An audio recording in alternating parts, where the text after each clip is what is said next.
Subcommittee will come to order, and good afternoon to everybody. At a recent House Foreign Affairs Committee hearing, North Korea Defector Ambassador Tae Young-ho testified about the strategic value of both disseminating information into North Korea and the protection of North Korean refugees in China. Drawing on an analogy about the fall of the Berlin Wall, Ambassador Tae claimed that there may be a similar result if China stopped repatriations of refugees in the United States and the international community, expanded soft power news and information flows into North Korea. It was very dramatic in his testimony and couldn't be clearer just what a game changer it would be if the refugees could find a place of refuge in China, and then on to other places like South Korea and other places where freedom flourishes. Drawing on this hearing will explore the current situation facing North Korean asylum seekers and assess both China's obligation to protect, a legal obligation to protect refugees, and the effectiveness of global efforts to stop what the UN Commission on Inquiry on Human Rights in North Korea called crimes against humanity experienced by refugees. As the Congress continues to look at ways to best apply maximum diplomatic and financial pressure on the regime of Kim Jong-un, this hearing will explore the strategic relevance of further pressing the Chinese government to protect North Korean refugees and evaluate the impact of surging outside information into North Korea will have. Amid escalating tensions on the Korean Peninsula, we cannot forget those suffering under the North Korean regime and those North Korean refugees who are in China. North Korean asylum seekers are at imminent risk of repatriation, torture, sexual violence, forced abortions, hard labor, and even execution.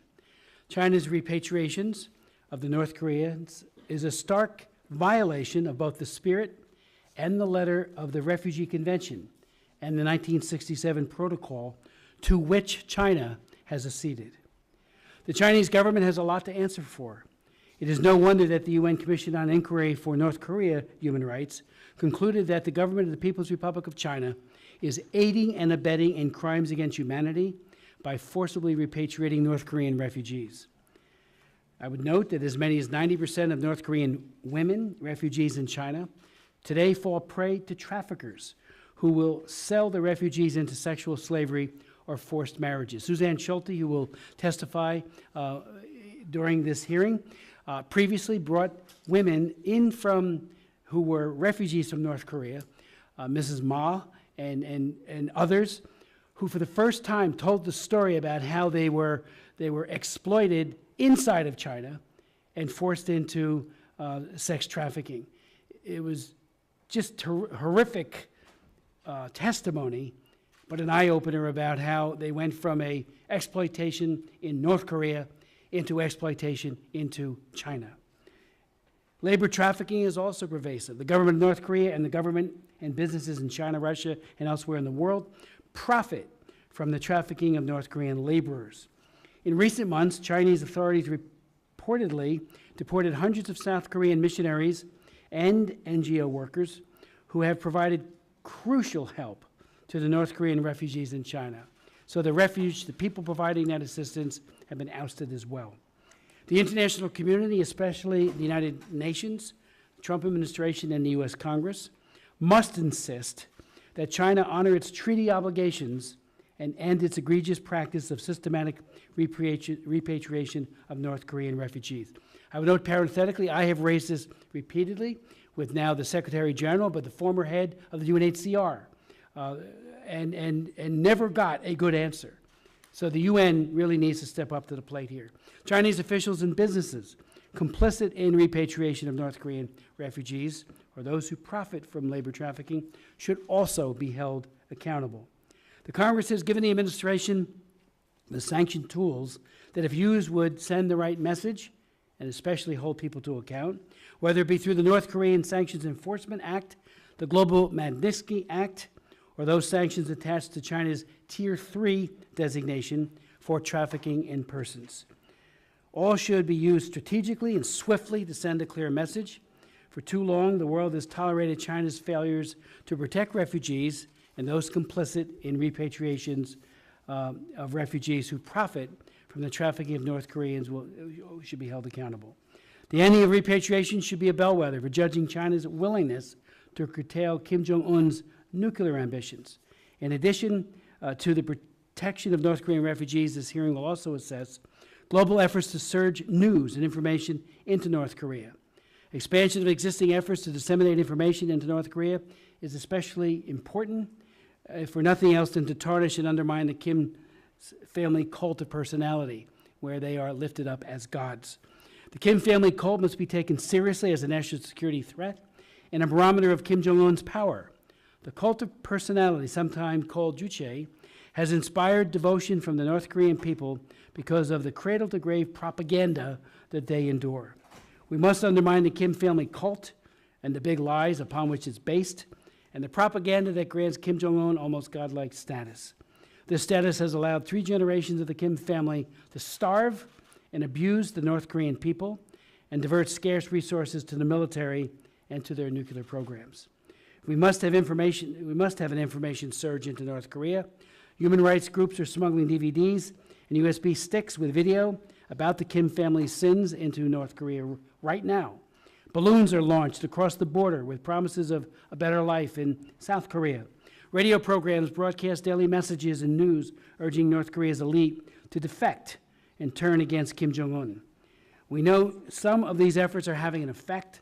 We saw several high-level defections of diplomats, military officers, and the families of North Korea's elites in the last year alone. The number of asylum seekers, depressed for several years by upgraded security efforts in China, have begun to rise. Efforts to get information into North Korea must be expanded dramatically, and Washington should be leading this effort, working primarily with North Korean defector groups in South Korea and other human rights organizations. The North Korean defector group should be front and center in this effort. They know North Korea, and they know the minds of the people. They know what information is needed to permanently tarnish the Kim family cult and what will motivate military leaders to defect. Today's hearing takes place among growing tensions on the Korean peninsula. We must seek all available options to deal with and resolve the issues at hand. I now yield to my good friend and colleague, Ms. Bass, for any comments she might have. As always, thank you, Mr. Chair, for your leadership on this issue and so many other issues, particularly involving human rights. We know that this is an important hearing on the plight of refugees fleeing North Korea and the leadership role that we can play in protecting their human rights. I also want to thank our witnesses for being here today, and I look forward to your insight. I would especially like to thank them for their courage and their resolve to testify. We know that North Korea is home to one of the most repressive governments in the world. The UN Commission on Inquiry on Human Rights has called for an investigation into violations that may amount to crimes against humanity. And it is common knowledge that the quality of life for everyday North Koreans is deplorable. They face widespread malnutrition, acute food shortages, and extreme poverty. When it comes to these human rights abuses, Democrats and Republicans agree that the atrocities taking place in North Korea must be stopped. We must continue to pursue bipartisan policies that promote human rights and work with the UN and our international partners to hold North Korea accountable. While our military options in North Korea are limited, we can still advance human rights and respect the aspirations of the people there. One way to do so is through information. North Koreans have limited knowledge of the outside world, but increasing their access to information can help create an informed populace, which will in turn benefit them as well as the international community. I would like to point out that although the number of North Koreans seeking asylum in the U.S. is low, it behooves us to welcome and support those refugees who do reach us, given how much they have already suffered. The people attempting to escape North Korea face insurmountable odds, mostly to China, where they are likely to be repatriated to North Korean officials and forced into labor camps. Given the human rights crisis in East Asia, we need to act decisively. This is why I'm deeply troubled that despite the egregious reports concerning North Korea and the national security threat it poses, the administration has still not appointed a U.S. ambassador to South Korea. It is critical that we have American diplomats on the ground. I also continue to be deeply troubled and critical of the administration, and in particular, President Trump's juvenile and unprofessional verbal attacks on the North Korean leadership. Like the chair said, the regime, the cults, has to be taken seriously. And my concern is that these attacks, especially the nature of them, calling the North Korean leader names, these attacks diminish our ability to bring about change, and in my opinion, only reinforce the regime's propaganda that the U.S. is waiting to attack. With that, Mr. Chair, I yield my time. Thank you very much, Ms. Bass. I'd like to now turn to Dan Donovan. Mr. Chairman, I'll yield my time so as to allow the witnesses more time to testify. Thank you very much. Thank you very much, I say to my friend. Let me begin by welcoming our first panel. We have two panels today. Ms. Hyonia Gi, who is a North Korean defector, human rights activist, and writer. Her entire family decided to escape North Korea in 1998. Ms. Ji was soon arrested and repatriated to North Korea during the first repatriation in February 1998 and was harshly interrogated and beaten, and witnessed other repatriated North Korean, including adults, children, pregnant women, undergo beatings and invasive searches for hidden money. Ms. Ji escaped North Korea again in April of 1998, leaving behind her younger brother to search for her mother and sister in China. She was caught by sex traffickers and sold for 25,000 Chinese yuan. In April of 1999, she was arrested by Chinese authorities again and forcibly repatriated again for the second time. In November of 2000, she escaped North Korea for the third time. 2002, she was arrested and forcibly repatriated to North Korea again. This time, while 3 months pregnant, upon her arrival in North Korea, she underwent a forced abortion without anesthetics, almost dying from blood loss at the hands of North Korean authorities. Ms. Ji was about to be sentenced without even going through a fair trial, but thanks to a compassionate security officer, she was able to avoid further incarceration, and in October of that same year, escaped North Korea again. Since her arrival in South Korea in 2007, Ms. Ji has been very active as a human rights activist in South Korea and abroad, telling the world of her experience of multiple escapes and forced repatriation. She is currently co-chairperson of the Worldwide Coalition to Stop Genocide in North Korea. We welcome her and are honored to have her testify today. Our second witness will be Ms. Han Ga-hee, who was born in 1980 in North Korea. She studied at an ag college and worked as a laborer at a collective farm. While in North Korea, she listened to the radio broadcast of Free North Korea Radio. The difficult conditions in North Korea and her curiosity led her to cross the border to go to China in 2002. She worked various jobs in China, but was always in constant danger of repatriation to North Korea. After 6 years in China, she saved up enough money to hire a broker to get her to South Korea. After she paid him the money, the broker dropped her off at the border of Mongolia and handed her a compass and told her to head north across the grassland and the Gobi Desert. Alone, she walked for several days without knowing where to go, and finally was found by Mongolian police. Once she reached South Korea in 2008, she went to visit the Free North Korea radio station and learned the truth. All the people working there were defectors who fled North Korea. She has been working ever since for Free North Korea Radio, that's 8 years now, and has become a news announcer and is a producer of a gospel program. We welcome her and are honored to have her testify as well.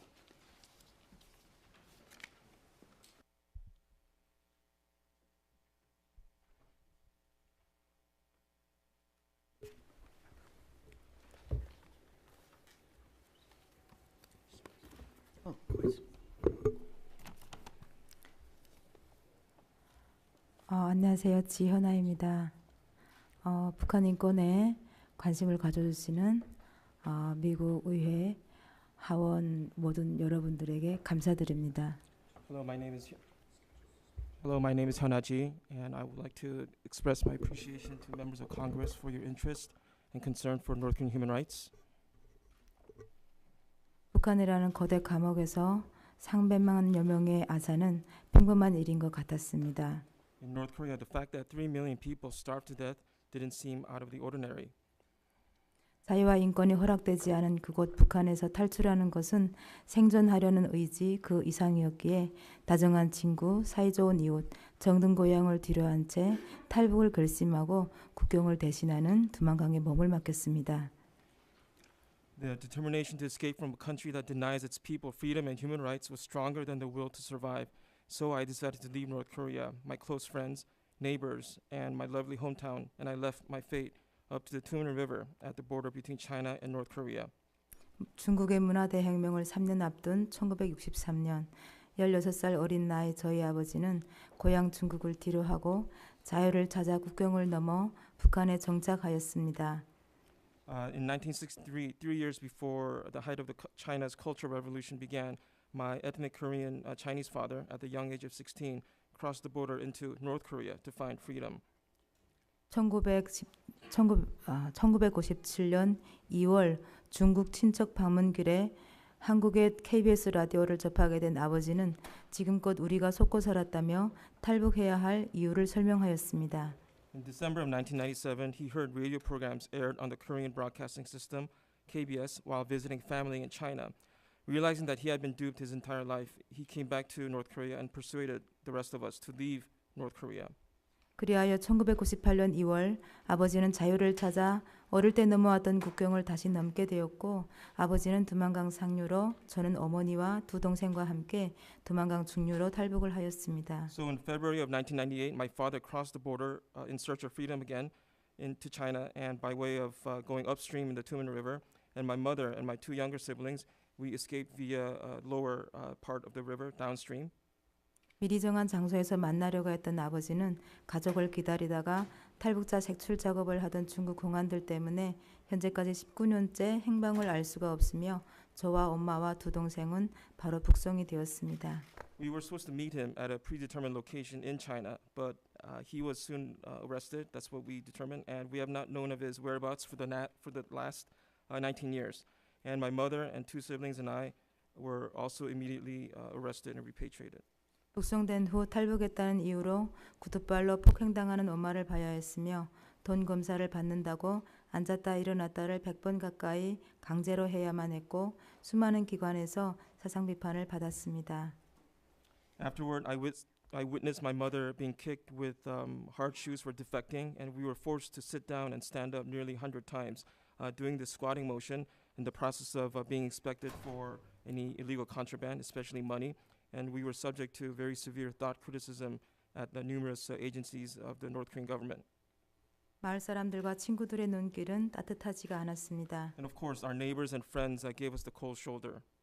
신앙의 자유가 허락되지 않은 북한에서 엄마를 통해 받게 된 작은 한국 성경책으로 인해 저는 보위부에 끌려가 고문을 받아야만 했고 길에서 주웠다고 거짓으로 이야기하자 비로소 풀려나게 되었습니다.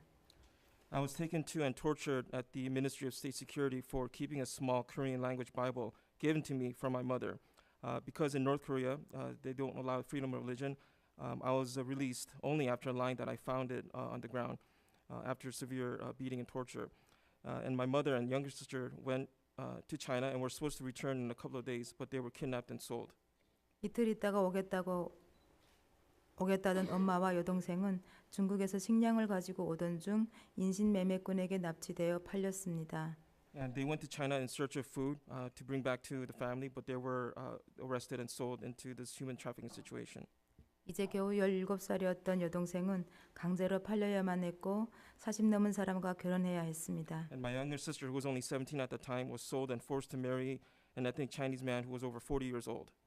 10살 된 남동생을 홀로 남겨둔 채 저 또한 인신매매꾼에게 강제로 팔려가게 되었고 1년 만에 북송되면서 최악의 북한의 인권 실태를 알게 되었습니다. I myself was also trafficked, and so my brother lost all of us when he was only 10 years old, when he was left back in North Korea. When I was repatriated a year later, that was when I began to witness the worst of North Korea's human rights atrocities. 송진 집결소에서는 임산부들에게 하루 종일 힘든 일을 시켰습니다. At the Cheongjin detention facility, pregnant women were forced to do hard labor all day long. 북한에서는 혼혈을 인정하지 않기 때문에 중국에서 임신되어 온 임산부들을 일을 시켜 강제 낙태하게 합니다. Because North Korea does not allow for mixed ethnicities, they make women, repatriated women who became pregnant in China, to miscarry by forcing them to do hard labor. 저녁이면 임산부들의 비명소리가 들렸고 아기들은 엄마와 마지막 인사 나눌 틈도 없이 숨을 거둡니다. At night, we heard pregnant mothers screaming, and babies died without being able to see their mothers. 해당 안전부 구치소로 갔을 때는 1년 전 헤어졌던 엄마가 북송되어 있었습니다. I was reunited with my mother, whom I had not seen for a year, when I was sent to the provincial police jail because she herself was also repatriated.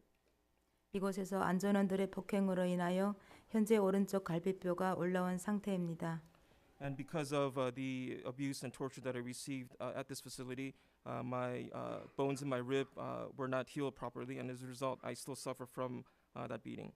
저는 또 엄마와 헤어져 재판도 없이 증산 11호 교화소로 가야만 했습니다. I was soon separated from my mother and then sent to the Chungsan Re-Education Camp Facility Number 11. 이곳은 사람이 살아서 나가지 못하는 곳이기도 했습니다. This is a place where people that went in did not come out alive. 저를 비롯한 많은 사람들이 하루 종일 노동에 시달려야 했으며 부족한 식사로 날 메뚜기를 잡아먹고 배추를 주워 먹고 개구리와 쥐를 껍질 벗겨 먹기도 했습니다.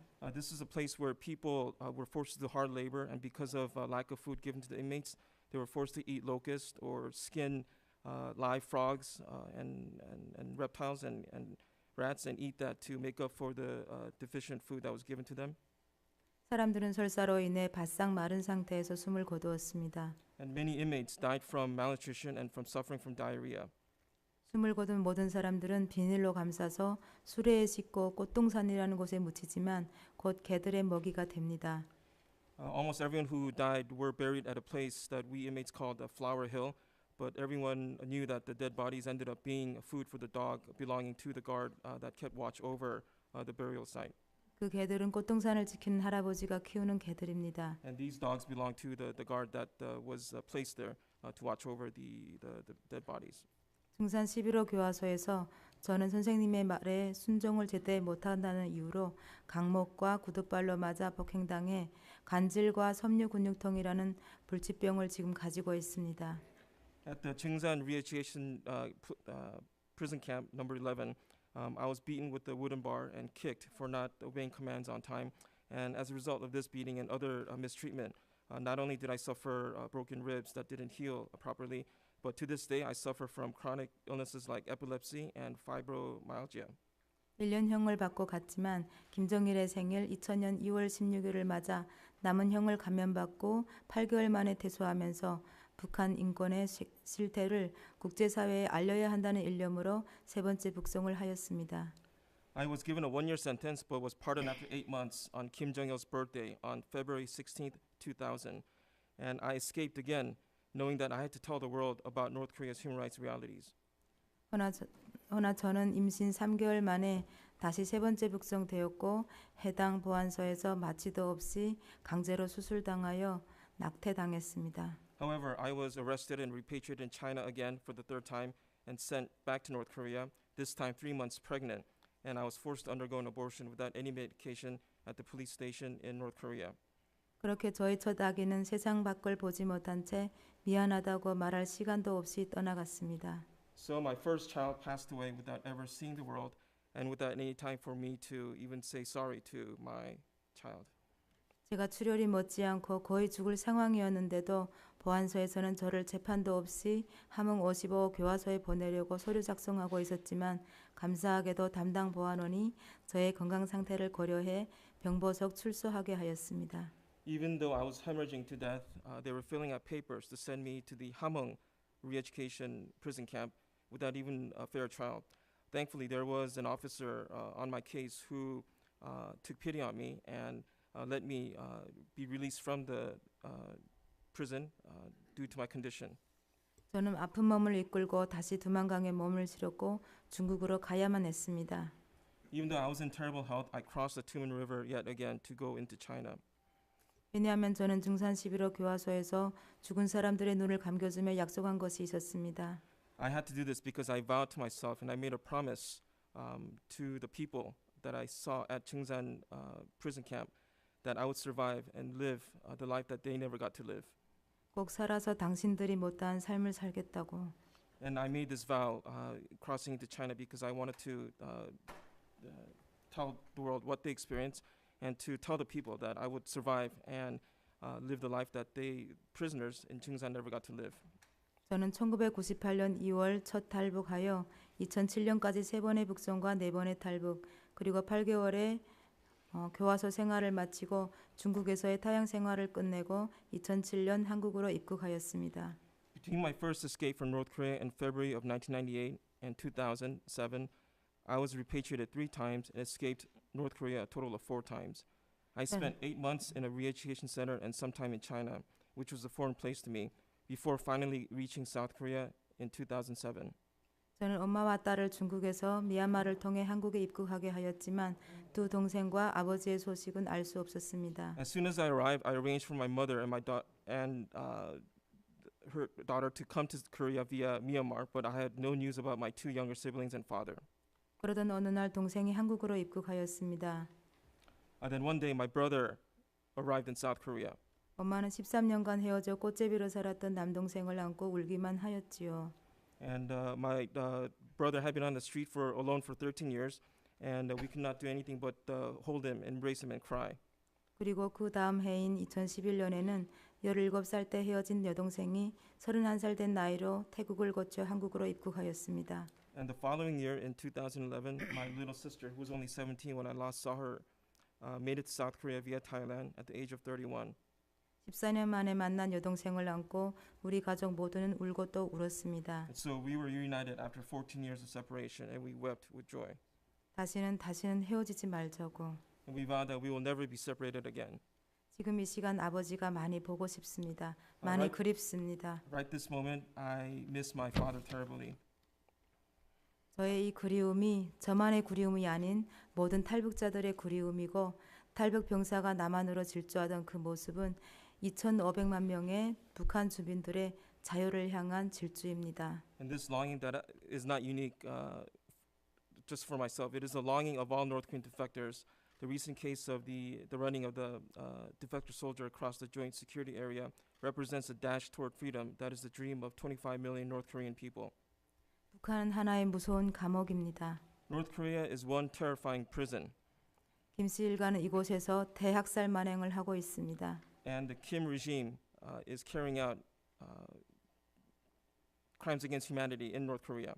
이 무서운 감옥에서 살아남는다는 것이 기적일 뿐입니다. And it is only a miracle that people and I myself survived the hellish experience of the prison camp. 그러나 중국 정부는 자유를 찾아 떠난 탈북자들을 이 무서운 감옥에 보냅니다. However, the Chinese government continues to send North Koreans seeking freedom back to this prison. 지난 11월 4일 중국에서 체포된 4살 아이는 엄마와 함께 남한에 있는 아빠를 만나러 가던 중이었습니다. November 4th of this year, a mother and her child were detained on the way to meet their father in South Korea, in China.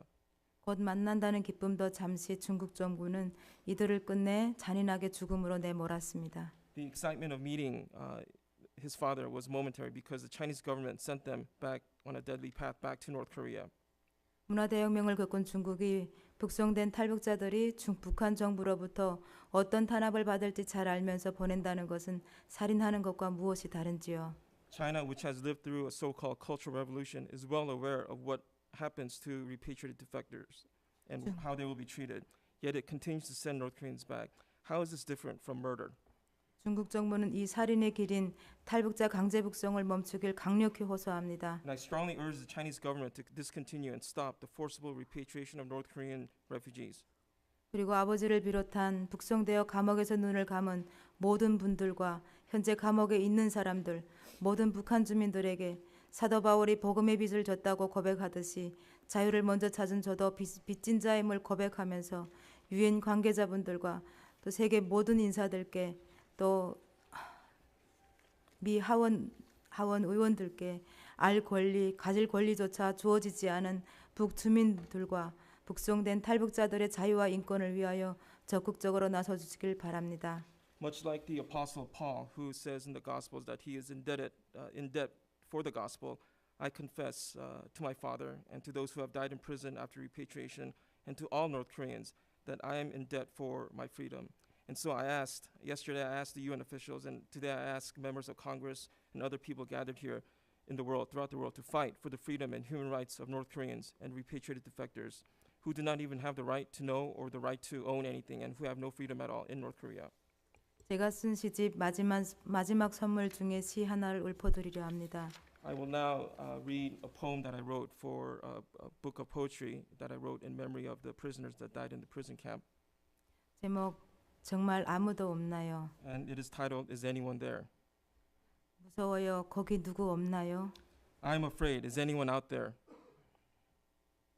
여기 지옥인데 거기 누구 없나요? This is hell. Is anyone out there?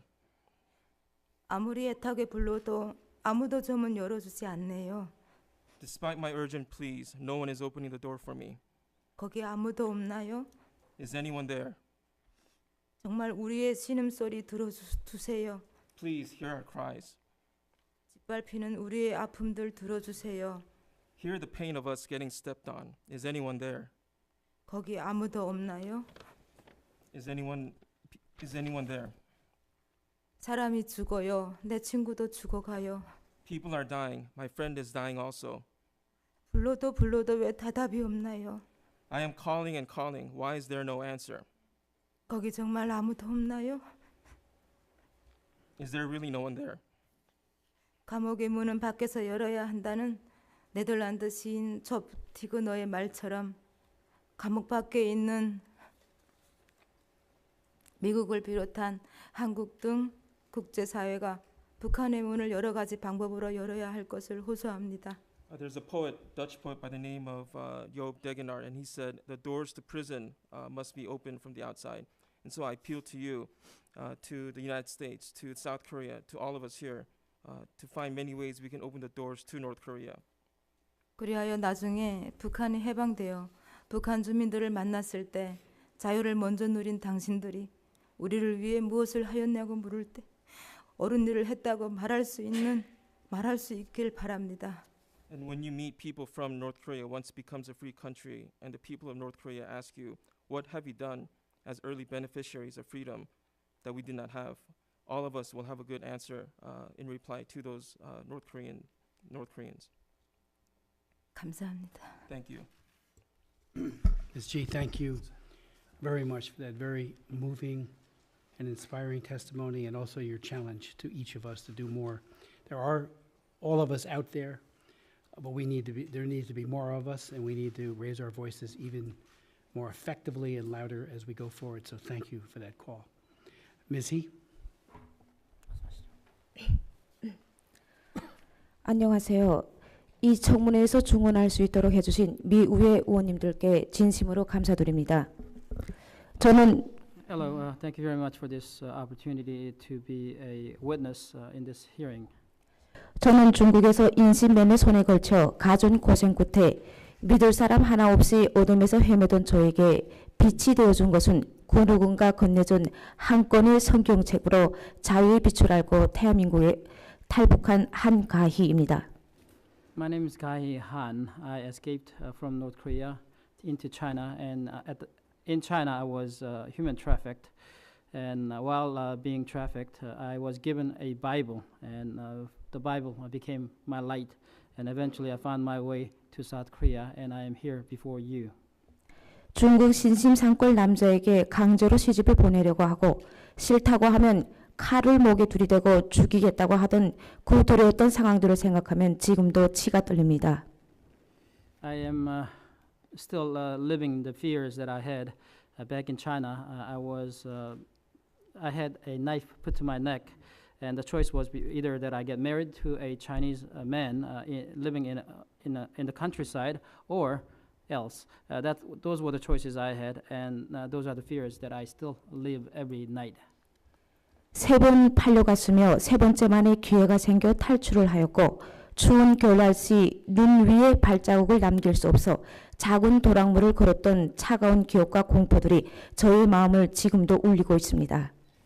I was caught 3 times, and I was sold 3 times. And after the third time that I was human trafficked, I found an escape. What I did was, since this was during winter time, at minus 30 Celsius, I had escaped to ensure that my footsteps would not be found. So I had to walk in the little stream that was there, and as a result, I had frostbite. 아직도 발가락은 그때의 상처로 동상을 입어 겨울이면 통증에 시달리고 있습니다. And those frostbites are keeps on reminding me of what happened. Every winter, I get them back. 이런 두려움과 아픔은 저뿐만이 아니라 지금도 중국 땅에 많은 탈북 여성들과 어린 아이들이 겪고 있는 상황입니다. However, this is not something that I myself am the only one living with. It's something that many of the refugees from North Korea are living with, and also especially true for children from North Korea. 이 두렵고 어려운 상황들을 무사히 넘기고 자유의 땅 대한민국으로 오게 된 것은 하나님으로 인해 현재 제가 근무하고 있는 자유북한 방송을 중국에서 들었기 때문입니다. What I had led was a very harsh life, and what I had to endure were very dreadful. But for me, there was hope. The hope came in the name of freedom, free North Korea radio. 처음에는 현재 제가 일하고 있는 자유북한 방송이 남조선 안기부에서 북한 사람들을 강제로 납치해 선전용으로 끌어오기 위한 작전 프로그램인 줄 알고 있었습니다. When I had initially heard the broadcasting on free North Korea radio, initially I had thought actually this was some sort of a propagation by South Korea, possibly by the National Intelligence Service of South Korean government, in order to lure North Koreans into South Korea. 북한에는 선전 영화가 하나 있습니다. 심리작전이란 영화인데 남조선에서 북한 사람들을 정보만 빼고 죽이는 내용을 담은 영화입니다. There is a movie that's widely shown in North Korea. It's called Psychological Warfare. Basically, the story goes, South Korean government lures North Korean people into South Korea, takes their intelligence, and kills them all. 그때 당시 저는 이 영화를 보면서 정말 믿고 있었습니다. 나뿐 아니라 모든 북한 주민들이 다 믿고 있었습니다. When I watched the movie, I truly believed this was what was taking place, and not just me, but I believe other North Koreans also believed that to be true. 중국에서 자유북한 방송을 들으면서 제일 인상에 남았던 것은 나는 성예림이 친구였다를 들으면서 김일성, 김정일의 여자 관계 진실과 거짓을 알게 되었습니다. Well, one of the programs that was quite impressive to me when I heard in China about broadcasted by Free North Korea Radio was about Song Hae-rim. The title of the program was "I Am Friend of Song Hae-rim." Song Hae-rim is a wife to Kim Jong-il, and in that program, I heard about all the women that the Kim Jong-il and Kim Il-sung had around them. And all the womanizing that took place. 우리가 숭배하고 아버지로 받들던 이들의 이런 쓰레기임에도 충격이었지만 또한 놀란 것은 북한에서 특공대를 파견해 암살해 죽였다던 황장엽 선생님의 연설을 들으면서 세상이 어떻게 돌아가는지 우리가 얼마나 까막눈이 되어 살아있는지를 더 잘 알게 되었습니다. It was a shock to me because these are the very people that we had worshipped while we were in North Korea, but I came to realize that these were rubbish. They were trash of human beings. And also, we had been told that Hwang Jang-yeop, the secretary, had been killed by commandos sent by North Korea to South Korea. However, through the broadcasting, we learned that he was live and well, and I heard his voice and many of the messages that he had sent for us. 하여 중국에서 숨어 사는 신세, 언제 또 북한에 잡혀나가 죽음을 면할지 모를 갈림길에 앉아서 죽는 것보다 공짜가 아닌 자유를 위해 노력하다 죽는 것이 더 나은 삶이라고 생각하고 2008년 8월 라침판 하나만 가지고 길이 아닌 길을 떠나 사막 땅인 몽골을 걸쳐 8개월 만에 무사히 대한민국에 도착했습니다. While I was living in China, hiding from the authorities, I really wanted freedom, and I realized freedom was not free, that I could not just sit still and try to get freedom. I had to find my way to freedom. So what happened was in August of 2008, I was given a compass, and just compass. That's all I had. And I walked across the deserts of Mongolia. I believe it was Gobi Desert that I crossed and eventually ended up in South Korea. 지금도 중국 땅에는 자유를 찾아 갈망하는 탈북자들이 많습니다. 하지만 이런 탈북자들을 중국 정부는 강제 북송하고 있습니다. Even today, there are many North Koreans who are living in China, and they want freedom. However, these people are in fear of the Chinese authorities who are repatriating these people to North Korea.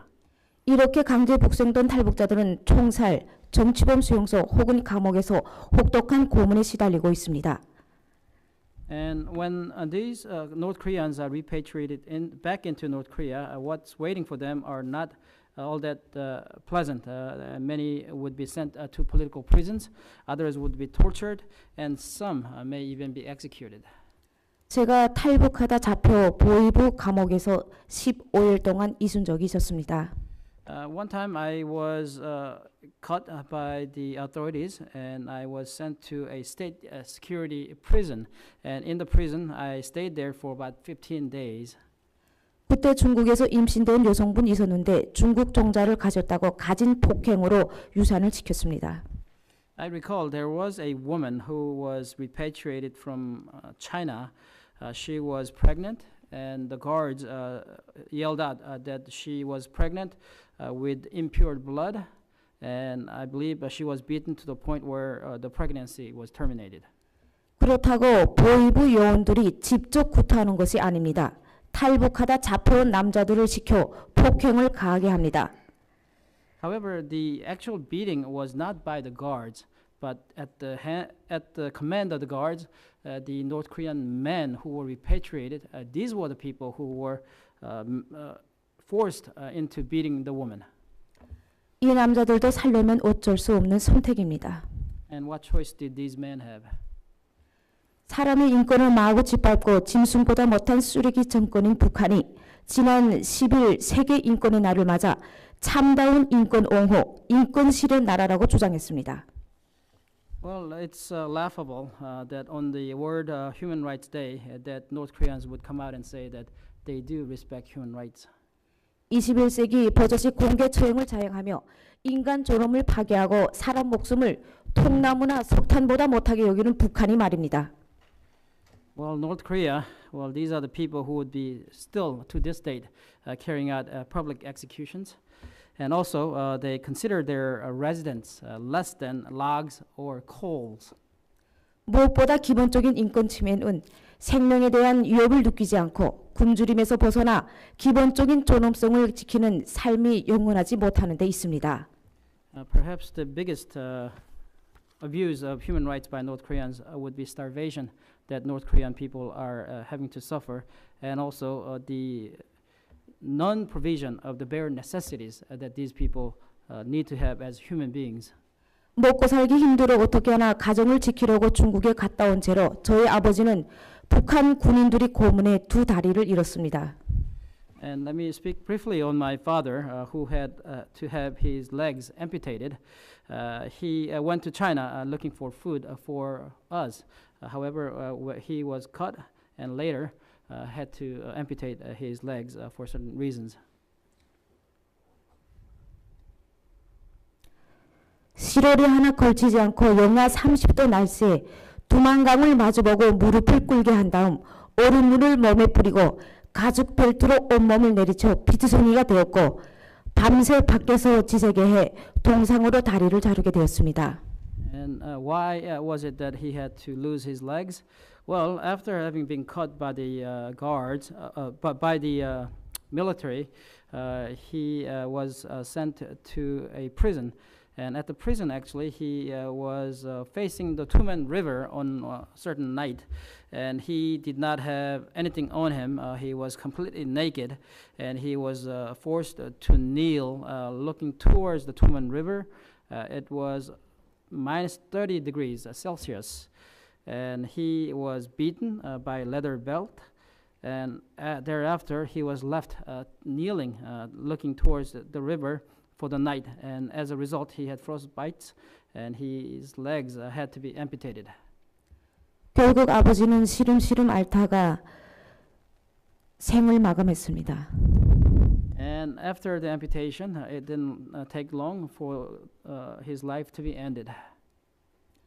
감시와 도청, 고문의 일상화, 감옥 국가이며 출신 성분에 따른 철저한 계급사회, 주민들의 모든 자유를 박탈한 북한 정권이 인권 선언을 거론할 자격이 있는가요? 없습니다. It is laughable that they would have a declaration of human rights when the regime itself is carrying out all these atrocities, including stratification of people into classes based on who they were born or based on their lineages, and not even providing the basic necessities required for human beings. 김정은이 2011년 말 권좌에 오른 이래 북한 정권의 잔혹성은 한층 더 심각해지고 있습니다. The ruthlessness of the North Korean regime has gotten even worse since Kim Jong-un has come into power in 2011.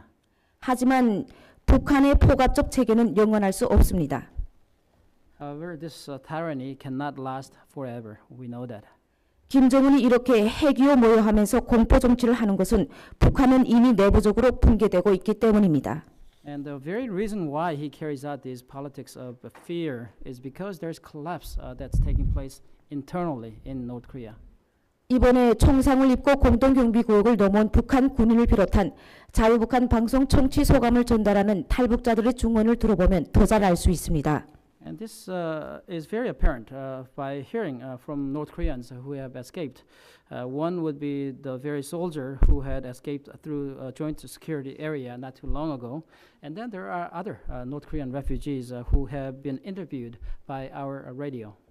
저희 자유북한 방송은 장점은 북한 사회를 가장 잘 아는 탈북민들이 직접 방송에 참여해 남과 북의 경험을 설명함으로써 북한 주민들에게 더 가까이 더 현실적으로 북한의 진실, 거짓, 독재 국가의 만행을 확실하게 전달하고 있다는 것입니다. And what we do at Free North Korea Radio is to listen to the refugees. We use their voices and we compare the lives of North Koreans and South Koreans and also tell the truth about what takes place outside of North Korea. 북한 내에 최고의 네트워크를 가지고 있고 북한 정부의 엘리트로부터 북한 주민들까지 북한의 모든 지역들의 정보들을 입수 유입을 지니고 있습니다. And what we do is we have network of people in North Korea, including elites of North Korea, who would be providing intelligence and information to us, and those information are disseminated through broadcasting.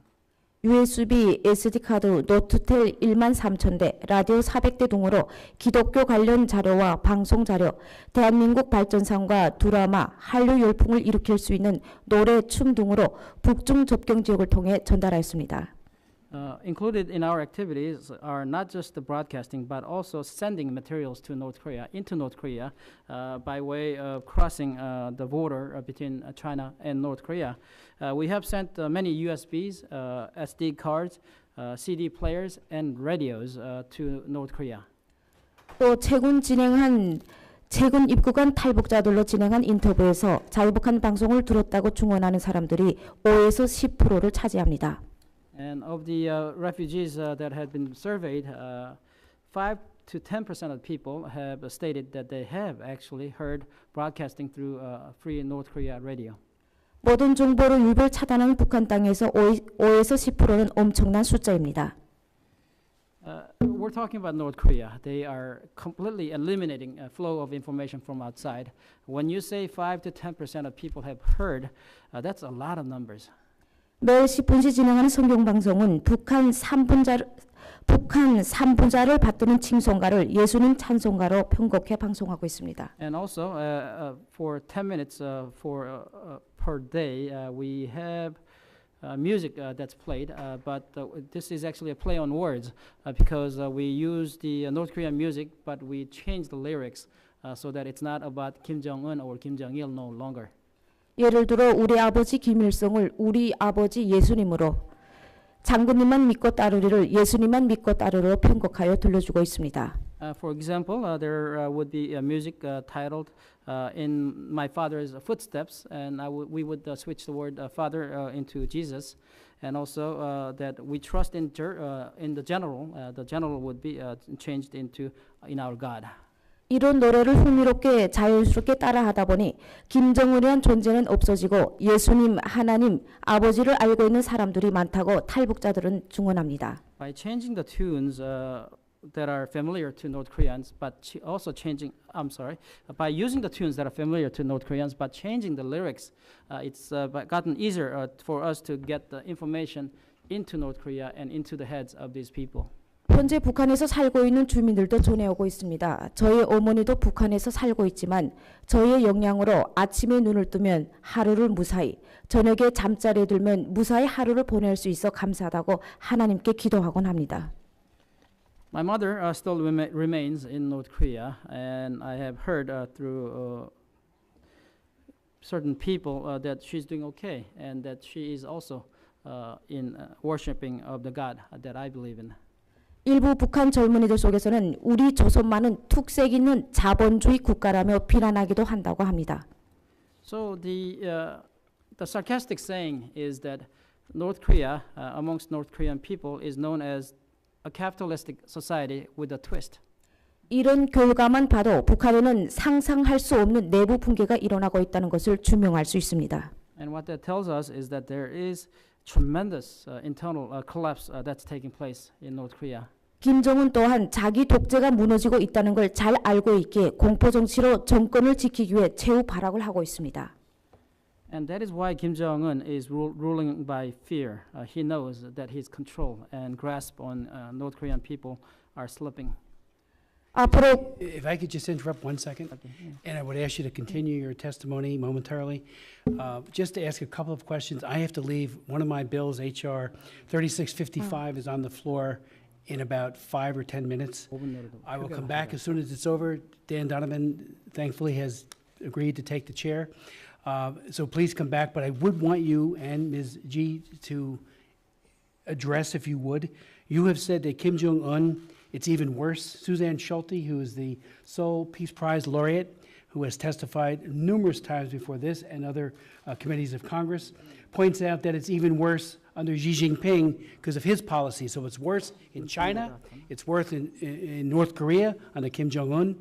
If you could elaborate on that, it would be very helpful. If we were a panel of Chinese leaders, what would you say to them, especially it is illegal for them to forcibly repatriate North Korean defectors pursuant to the Refugee Convention, to which, as we all know, they are signatories to. And finally, if you could speak to the issue of the cult of Kim, the godlike cult that they, and Juche, that they inculcate beginning from the earliest years. How did you break out from that? Since the propaganda is ever present, and all other than the great work you're doing, the information flow almost never happens during all of those formative years, so people come to believe that Kim is God. If you could speak to that. And I will have to read your answers on the transcript as I run off to this hearing. Can she finish her prepared statement? Of course. Please finish it. Exactly.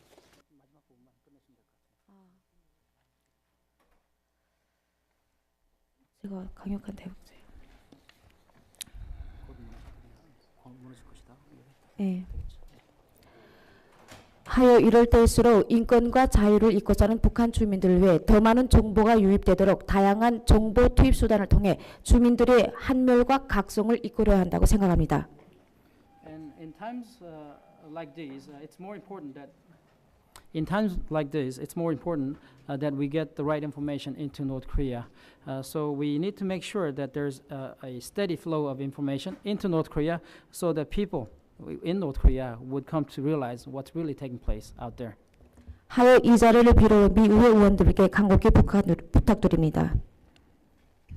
미국 정부와 미 의회가 북한의 정보 위반 활동에 많은 관심과 후원 지원을 부탁드리며 지원을 해드리면 북한은 5년, 1년도 아닌 북한 독재 정권이 무너지는 것은 내일이 될 것입니다.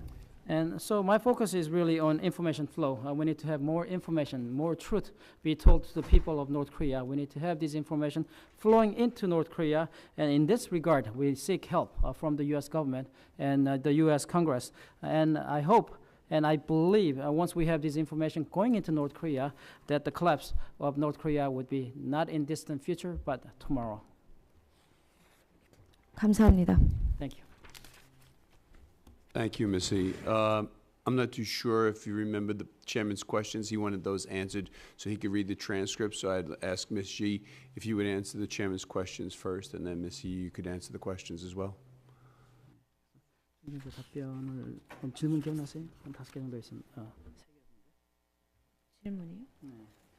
이제 김정은과 관련돼서 우상 숭배를 어떻게 깨뜨릴 수 있는지 세뇌당한 많은 사람들. 저는 이제 중국 지도자들이 지금 제 앞에 있다면 첫째로 중국 인신매매를 중지할 때에 대해서 강력히 요구할 것입니다. So I'll answer the Congressman's second part of the question, which was if Chinese leaders were sitting in front of me, how I would address them. And first thing I would tell them is that the Chinese government must stop the policy of forced repatriation of North Korean defectors back to China. 지금 중국 공안들까지도 인신매매로 인해서 돈을 벌려고 브로커들이 데리고 가는 탈북 여성들을 가로채서 본인들이 직접 다른 브로커한테 팔고 있는 그런 자행들이 일어나고 있습니다. And North Korean defector women have become sort of commodity in the sense that when they're being led away by unscrupulous Chinese brokers, the Chinese security apparatus members, some of them, they would intercept this transaction and they themselves would get involved with the human trafficking and in turn sell the women to the highest bidder, to other brokers. So this is happening in China right now among the security people of China. 저도 그렇게 중국 공안들이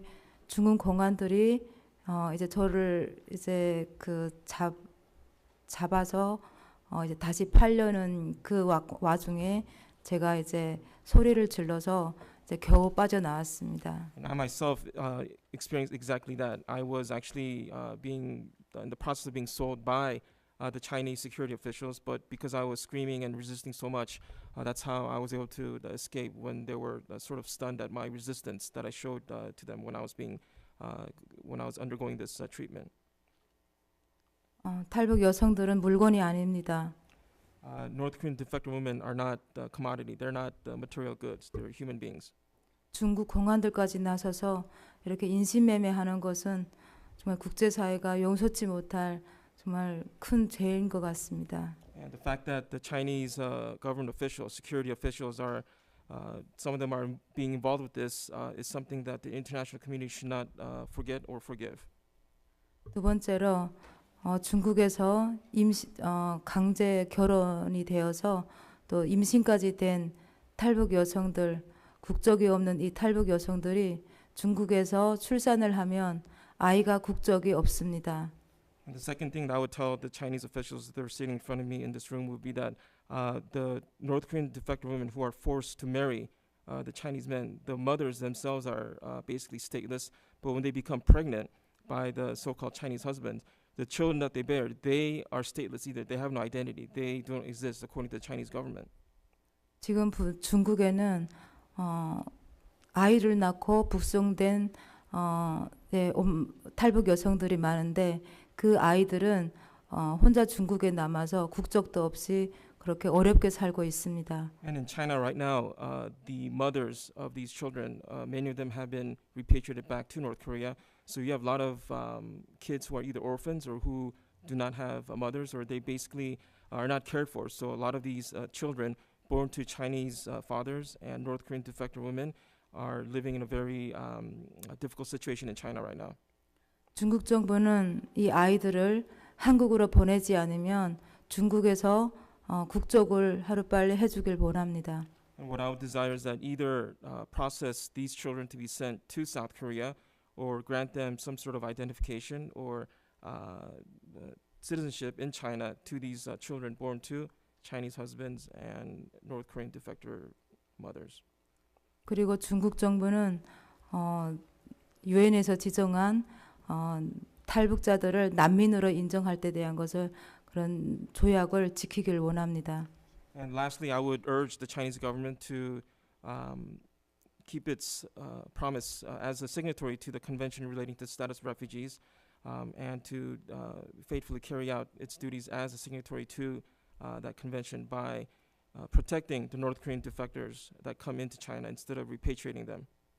아까도 언급했지만 정말 탈북자들이 북송되면 정말 죽음을 면치 못할 그런 이제 비인권적인 학대를 받으며 있는데 중국은 정말 이런 것을 뻔히 알면서도 강제 북송하고 있는데 이제는 유엔에서 지정한 탈북자들을 난민으로 인정할 때 대한 것을 받아들이고 중국 정부가 탈북자들을 강제 북송하지 말고 대한민국에 잘 도착할 수 있도록 도와주셨으면 감사하겠습니다. And lastly, I would say, as I mentioned in my testimony, North Korean defectors, when they are repatriated from China to North Korea, they face unspeakable inhumane treatment, sometimes even death, at the hands of the North Korean authorities.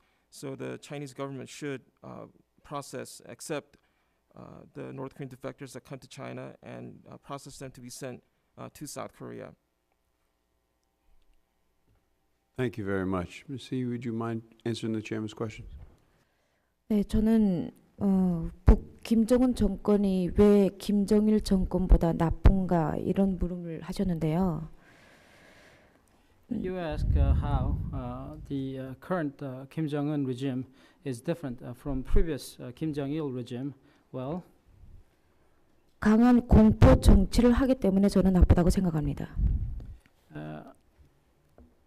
he is ruling by fear, and it's very much of a fear that's being put into the minds of North Koreans. 그리고 어른 철부지가 계란을 바위 깨듯이 세계 강국인 미국에 이렇게 핵도 제대로 되지 않은 핵으로 나서는 것 자체가 저는 어리석다고 생각합니다. Kim Jong-un is a child who does not know the season, and who, in their right mind, would want to go up against the superpower that is the U.S. and threaten the U.S. With nuclear capabilities that are not even completely mature. 저희 어머니가 얘기하는데요. 김정일 시대 때는 그래도 명절 때라도 배급을 줬는데 김정은은 아예 배급도 안 준답니다.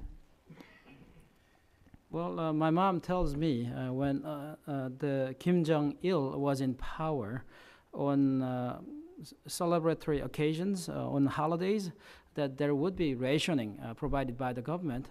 But now that Kim Jong-un is in power, we don't have any rationing at all on any occasion. 또 뭔가 한 번만 잘못해도 무조건 잡아서 죽이는 걸로 공포 정치를 해가고 있답니다. And the rule of fear, or rule by fear, is one strike, you're out. There are no generosities to be exhibited. 전 세계적으로 알고 있지만은 정권이 바뀌어가서 엘리트들을 300명 넘게 고사총으로, 고사폰으로 총살하기는 없습니다. 북한이.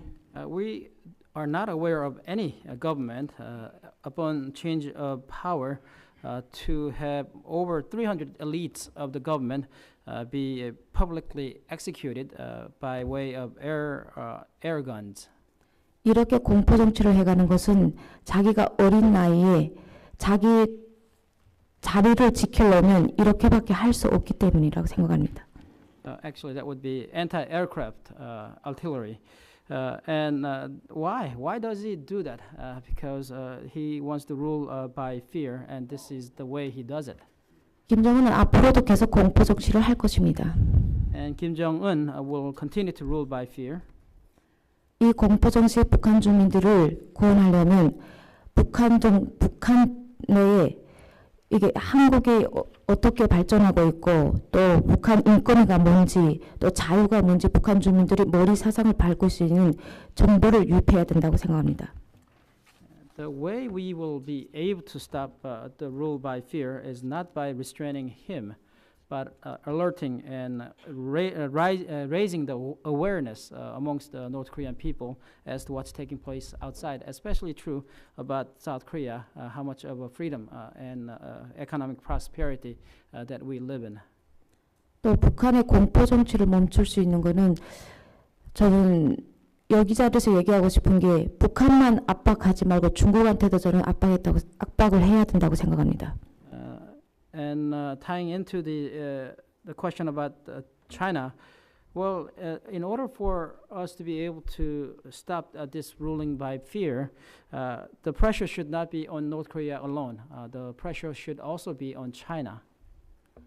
옛날도 그랬지만 현재도 중국 정부는 북한을 겉으로는 압박한다고 했지만 압박 안 하고 있습니다. What is true before is also true now, that China and the Chinese people would say that they are pressuring North Korea. No pressure there. 중국이 왜 북한 사람들을 잡아서 강제 북송하는지 압니까? Do you know why Chinese authorities repatriate North Koreans back to North Korea? 저희 탈북자들하고 석탄하고 통나무로 바꾸고 있습니다. For each person that's repatriated, there is a return. They get logs and they get coals. 제가 잡혀 나갈 때도 누가 신고해서 잡혔는데요. 저 탈북자 한 명을 북한 사람 한 명을 신고하게 되면 중국 돈 2,000원을 줍니다. The way I was caught by the Chinese authorities was someone talked about me. It was an informant, and I understand that informant was getting 2,000 Chinese yuan. So per report that they make, they get 2,000 yuan. 제가 그때 공항에서 한 얘기가 있거든요. 왜 나를 잡아가냐고. 잡아가면 좋은 이득이 있나고 보니까 자기네도 먹고 살아야 된다고. 정부하고 정부의 거래라고 자기는 모른다고 얘기하고 납니다. So when I was caught by the Chinese authorities, who are known as jong-un, I asked them why. Why do you have to take me, and why do you need to send me back to North Korea? And what one of the officers had told me was that he had to make a living, and this was an agreement between the governments. 나 잡혀 나가면 죽을 줄 알면서도 강제 북송을 왜 하겠습니까, 중국에서?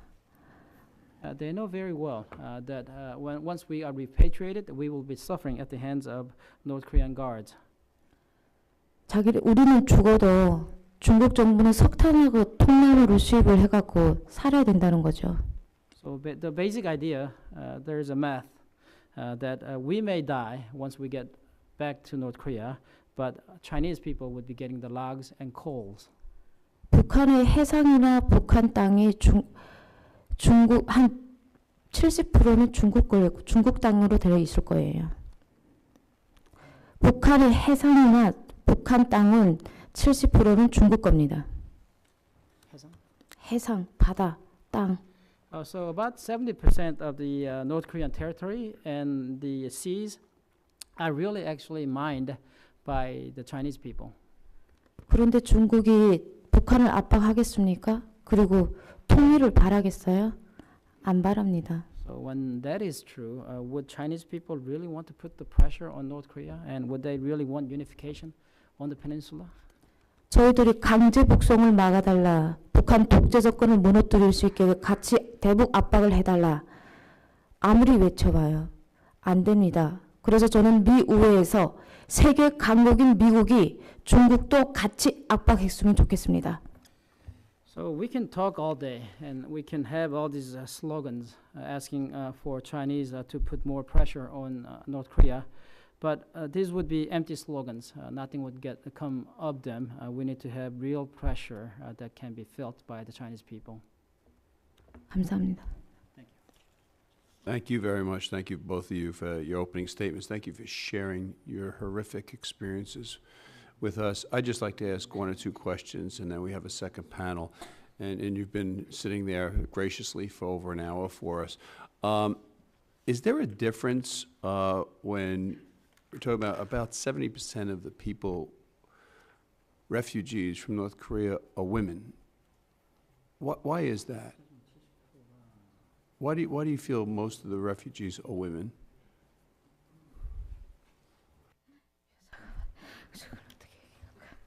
북한은 어떻게 여자 수가 더 많아?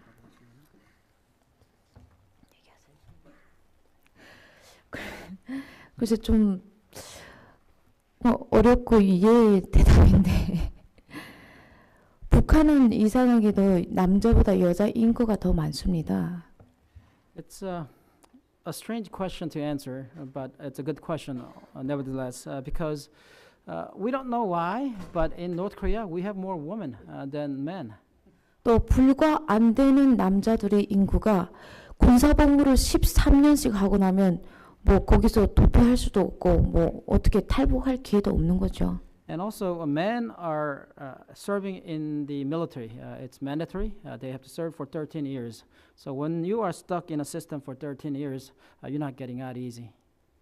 그리고 또 여자들은 탈북해서 또 정말 뭐 임신매매나 뭐 여기저기 뭐 식당 가서 알바를 해서 뭐 중국에서 살 수 있지만은 북한 남자들은 일단 중국에 오면 금방 잡혀요.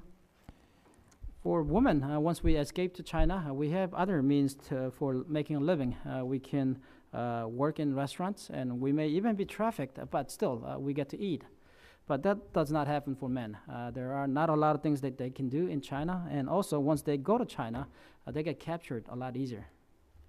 숨어 있는 보호성이 적은 거죠. 숨어 있을 수 있기가 힘든 거죠, 중국에 오면. It's just simply very hard for men to hide in China. Thank you very much. Ms. G, can I just ask you, you were talking about when women, refugees, then marry a Chinese man and have a baby. Is the baby repatriated back with the mother back to Korea once you're captured? And if so, is there a difference if the child is a boy compared to if the child is a girl?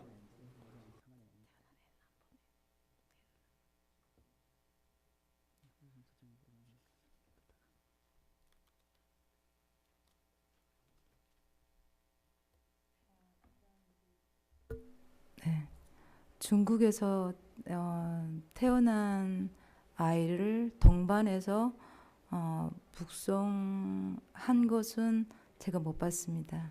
I myself personally did not witness the children born to defected women and Chinese fathers being repatriated together with the North Korean defected women back to 네. North Korea. 다만 이제 북한에서 임신되어서 중국에서 낳은 아이는 같이 이제 북송시킵니다. However, I am aware that there are cases where the children born to, even though I haven't seen it myself, I am aware that that does happen, where the children born to the defected women and the Chinese fathers are, if they're arrested together, are sent back, repatriated back to North Korea. 그런 아이들은 남자건 여자건 이제 구별을 안 하고 차별은 그게 없습니다. 그대로 이제 아이들을 이제 고아원에 놓고 엄마들은 이제 교화소로 보냅니다. And regardless of whether that child is a boy or girl, there's no difference in the eyes of the North Korean regime. And usually they are sent to an orphanage, and the mothers are sent to a re-education prison camp for punishment. I was curious if the Chinese saw a difference between a boy being born to a Chinese man. 다른지.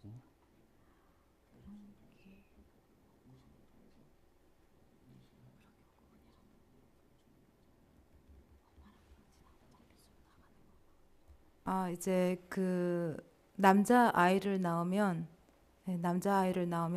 다시 못 낳게 이제 수술이라든가 그리고 루프를 해놓게 합니다. The Chinese family members or the husband, if the mother, the defected woman, gives birth to a boy, they prefer sons, obviously, so they would prevent the mother from getting pregnant again, because if they have a boy, then they're satisfied with that, so they would want to just keep it at that in terms of the viewpoint of the Chinese family, the Chinese husband. And before I yield to Mr. Castro, if I could just ask each of you, I think you touched on it in your opening statement, Ms. He, but what would you like to see the United States government do? 미국 정부에 뭘 요구하는 건지.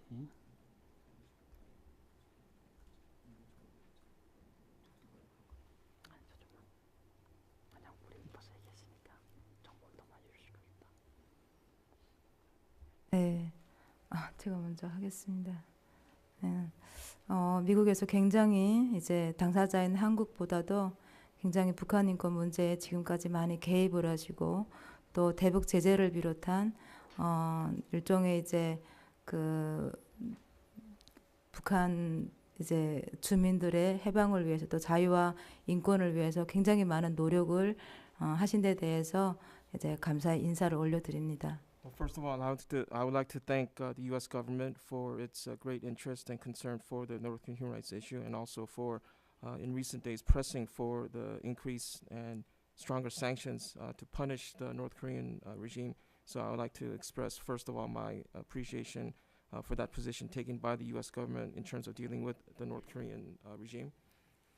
하지만 지금 그렇다고 지금 더 예전보다 좀 더 강한 대북 제재가 더 필요하다고 생각을 합니다. But I believe a stronger sanctions enforcement should be put in place by the U.S. government towards the North Korean regime. 대북 제재와 동시에 제일 중요한 것이 북한 주민들의 이제 그 정보 유입인데요. 이제 미국 정부가 이제 그 인공위성으로 간절히 바라기는 인공위성으로 북한 주민들에게 인터넷망을 구축해줬으면 좋겠습니다. And in addition to strengthening sanctions against the regime, the U.S. government should expand and increase the activities of information dissemination into North Korea. And the latest the ways that the U.S. can do that is to provide internet by using the satellite, for example. And that's one way that the U.S. government can help bring information, outside information to the North Korean people directly, bypassing the regime's control. Is 제가 중국에서 아이들까지 강제 복송하고 있나에 대해서 물음에 대해서 한마디 얘기해도 될까요? Would it be okay if I were to address an earlier question about repatriation of kids? Yes, children? certainly. 애들까지 강제 복송하는 경우가 있습니다. Yes, that does take place in China. 애를 데리고 내가 밖에 볼일 보러 나갔다 누구 신고를 잡혔을 때는 애가 같이 복송되는 경우가 있고요. 또 단속이 떴을 때 집에 잡으러 갔을 때 애가 엄마를 안 떨어지면 애까지 무조건 차에 태웁니다. So on under two separate scenarios. One would be if, as a mother, you were caught on the streets with your child, then you would both get repatriated. And also, if there is a raid and the child does not want to detach itself from the mother, then they both get repatriated. 그래서 제가 얘기하는 겁니다. 중국 정부는 뒤에서 그렇게 할 짓을 다 하고 있다고. 그러니까 미국 정부가 중국도 북한하고 똑같이 강한 압박을 해야 된다고 생각합니다. 아무리 저희들이 유엔에서 강제 복송하지 말고 외쳐도 뭔 소용이 있습니까? 이미 중국에서는 할 거 다 하고 있는데요. And who actually does the repatriation? The Chinese government, and that's what they do. They're smiling behind their curtains, and we have all these slogans, all these empty slogans that are not heard by anybody in China. 이상입니다. My last question, the committee would like to have, at least on the record, about reports recently that the Chinese government is building at least 5 refugee camps along the border. We're curious whether your sources can confirm that and what you think that may mean.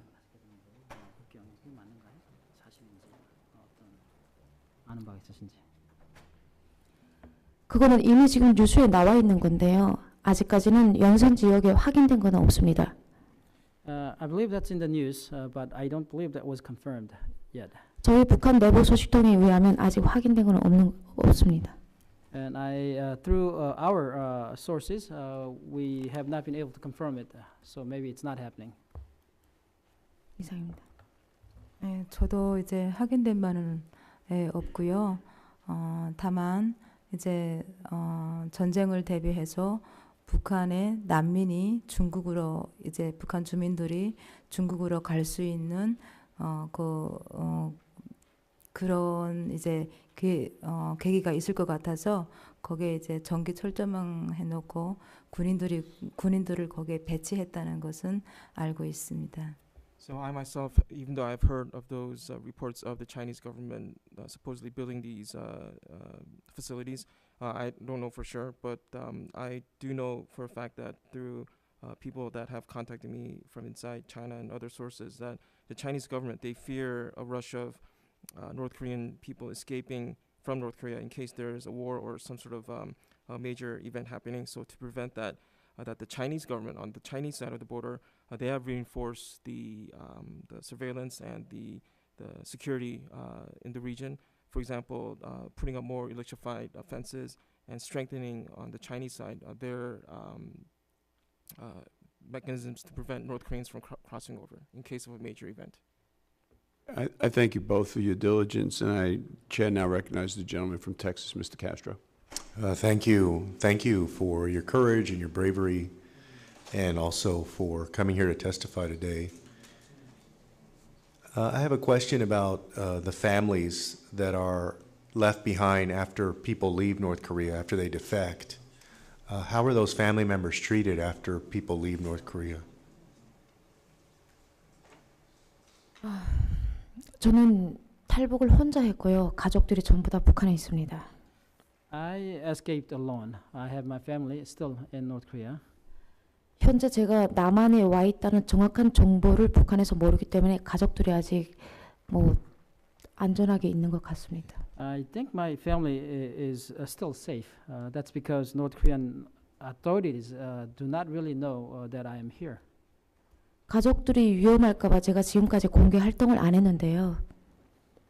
So I have also feared for the safety of my family, and so I have for thus far not worked in open. 11월 달에 저희 엄마하고 통화를 했는데 저희 엄마한테 제가 얘기를 했어요. 제가 이렇게 인권 활동을 하고 있다고, 빨리 통일이 돼서 엄마랑 만나려고 열심히 노력하고 있다고.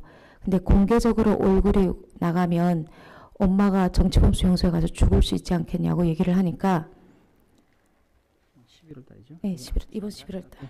So in November of this year, I had a conversation with my mom, and I told mom that I would like to do more activities in open regarding human rights, and this would bring about unification on the Korean Peninsula sooner. I told him, but I also told her I was very much in fear for her welfare.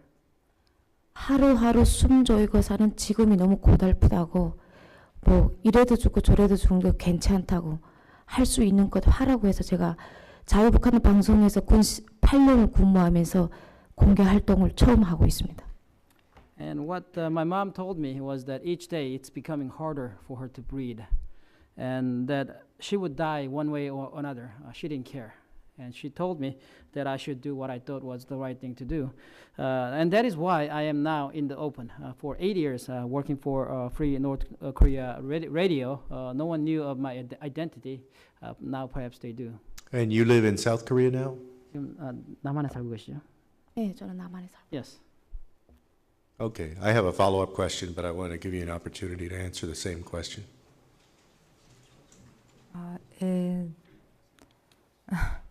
저는 이제 가족이 다 아까도 말씀드리다시피 다 왔고요.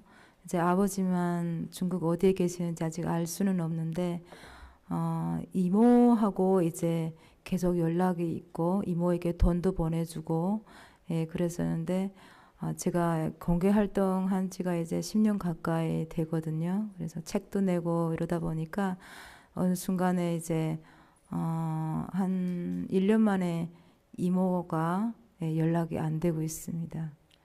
So as I mentioned in my testimony, all my family members are with me in South Korea, except for my father, who is missing, who has been missing for the past 19 years. And I have been able to get in touch with my aunt, who is still in North Korea. I've been able to send her money and also every once in a while call her as well. But it's been about 10 years since I've been an active human rights activist out in the open. I've written 2 books already. But it's been almost more than a year that I have had trouble trying to get in touch with my aunt. So perhaps the regime has finally caught up to what I'm doing and perhaps did something to my aunt. I don't know. But it's been hard for me to get in touch with my aunt. You don't know if she's been punished or what happened?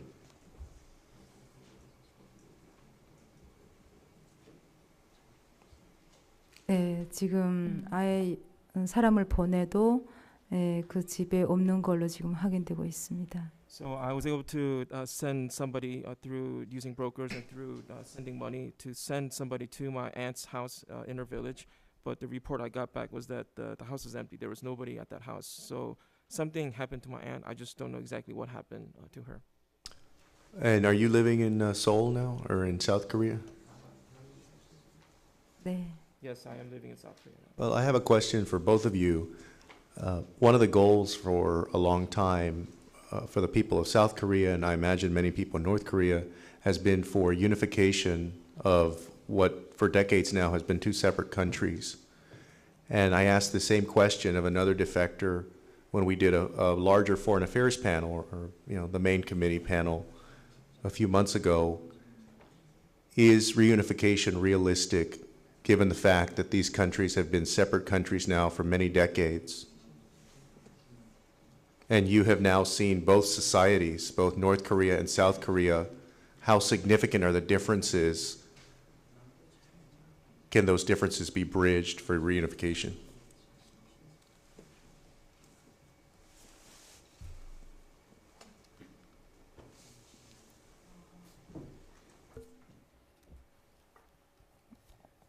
제가 이제 남북한 이제 다 경험을 해봤는데요. 이제 북한은 공산국가고 남한은 자유시장 경제잖아요. 네. So as you mentioned, I did experience both life in North Korea, and now I'm living in South Korea. And North Korea is a communist regime, and South Korea is a free market capitalist society. 굉장히 저도 이제 처음에 와서 자유시장 경제에 굉장히 적응하기 굉장히 힘들었어요. And for me, upon my first time being in South Korea, as I started my resettlement, it was very difficult for me to adjust to a life of freedom and a free market capitalist environment. 하지만 어느 정도 지나니까 민주주의 사회에 정착하게 되었습니다. However, after some time, I was able to adjust fairly well into this democratic, free society in South Korea. 지금 탈북자들이 한 3만 2천여 명 정도가 대한민국에 정착하고 있습니다. And so far, there have been up to around 32,000 North Korean defectors that have resettled in South Korea. 한 80%는 저처럼 북한에 가족이 있고 또 북한 가족에게 친척에게 이웃에게 지금 돈을 보내고 있습니다. And out of the 32,000 defectors, I would say about 80% of those defectors in South Korea, like myself, are able to send money to our relatives and family members in North Korea. 그래서 지금 북한은 거의 이제 대부분이 이제 남한이 잘 사는 나라고 또 그 가족이 남한에 지금 가 있는 그런 가족하고 간부들이 자기 자녀들을 결혼시키려고 한다고 합니다. And so I've heard from not only the sources in North Korea, but from other sources as well, that many North Korean people in North Korea who have family members in South Korea have an awareness that South Korea is a country that is rich, that is abundant, and that South Korean products are sought after, and that in some cases the high-ranking officials even want to marry off their children to family members of North Koreans who have people that have escaped to South Korea, because that means they're able to get money from their relatives in South Korea. So that's been the sort of shift that's happened in North Korea regarding their views on South Korea and South Koreans. 지금 굉장히 이 남북한의 차이점에 대해서 굉장히 이제 걱정하고 계시는데 지금 북한은 겉으로는 공산국가지 안에 북한 주민들은 거의 다 자유시장 경제의 맛을 보고 있습니다. And you mentioned the differences between North Korea and South Korea. So I would say that even though North Korea may be a communist country, communist system on the outside, but inside the people, because of the emerging markets and because of the capitalist venture started by many citizens in North Korea, many North Korean citizens are more aware of, and they have become very well attuned to the free market capitalist ideals that we would find in South Korea, for example. 네, 이렇게 되면 북한 정권은 쉽게 무너지고 통일이 올 수 있다는 확신을 가지게 됩니다. And I personally believe that this will lead to quicker fall of the regime, and an even faster reunification of the two Koreas in the Korean Peninsula. I yield back. Thank you. Thank you. I want to thank our very distinguished and courageous panel for your testimony, and above all, for your life's work, which has been extraordinary. And someday, when North Koreans are free, you will be among the true heroes who helped make it happen. So thank you so very much. Thank you very much. Dan, thank you for Jim. I'd like to now welcome our second panel, if I could, to the witness table, beginning first with Ambassador Robert King. And I want to say a big welcome back to Dr. King, who for so many years sat over here with Tom Lantos as his top chief of staff. So it's great to have Dr. King, Ambassador King, back. He, as I think most will know, was our special envoy for North Korean human rights issues from 2009 to 2017. Since leaving the department, he is senior advisor to the Korea chair at the Center for Strategic and International Studies. For 25 years, quarter of a century, from 83 to 08, Ambassador King served as chief of staff to Congressman Tom Lantos, when Mr. Lantos became ranking minority member and then chair of the House Foreign Affairs Committee. Dr. King worked, or served, I should say, as committee staff director, and that was from 2001 to 2008.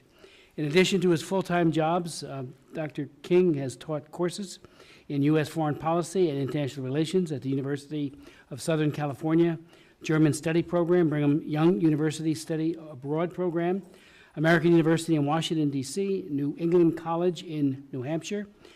Ambassador King is the author of 5 books and over 40 articles on international relations topics. We welcome him back again to the committee.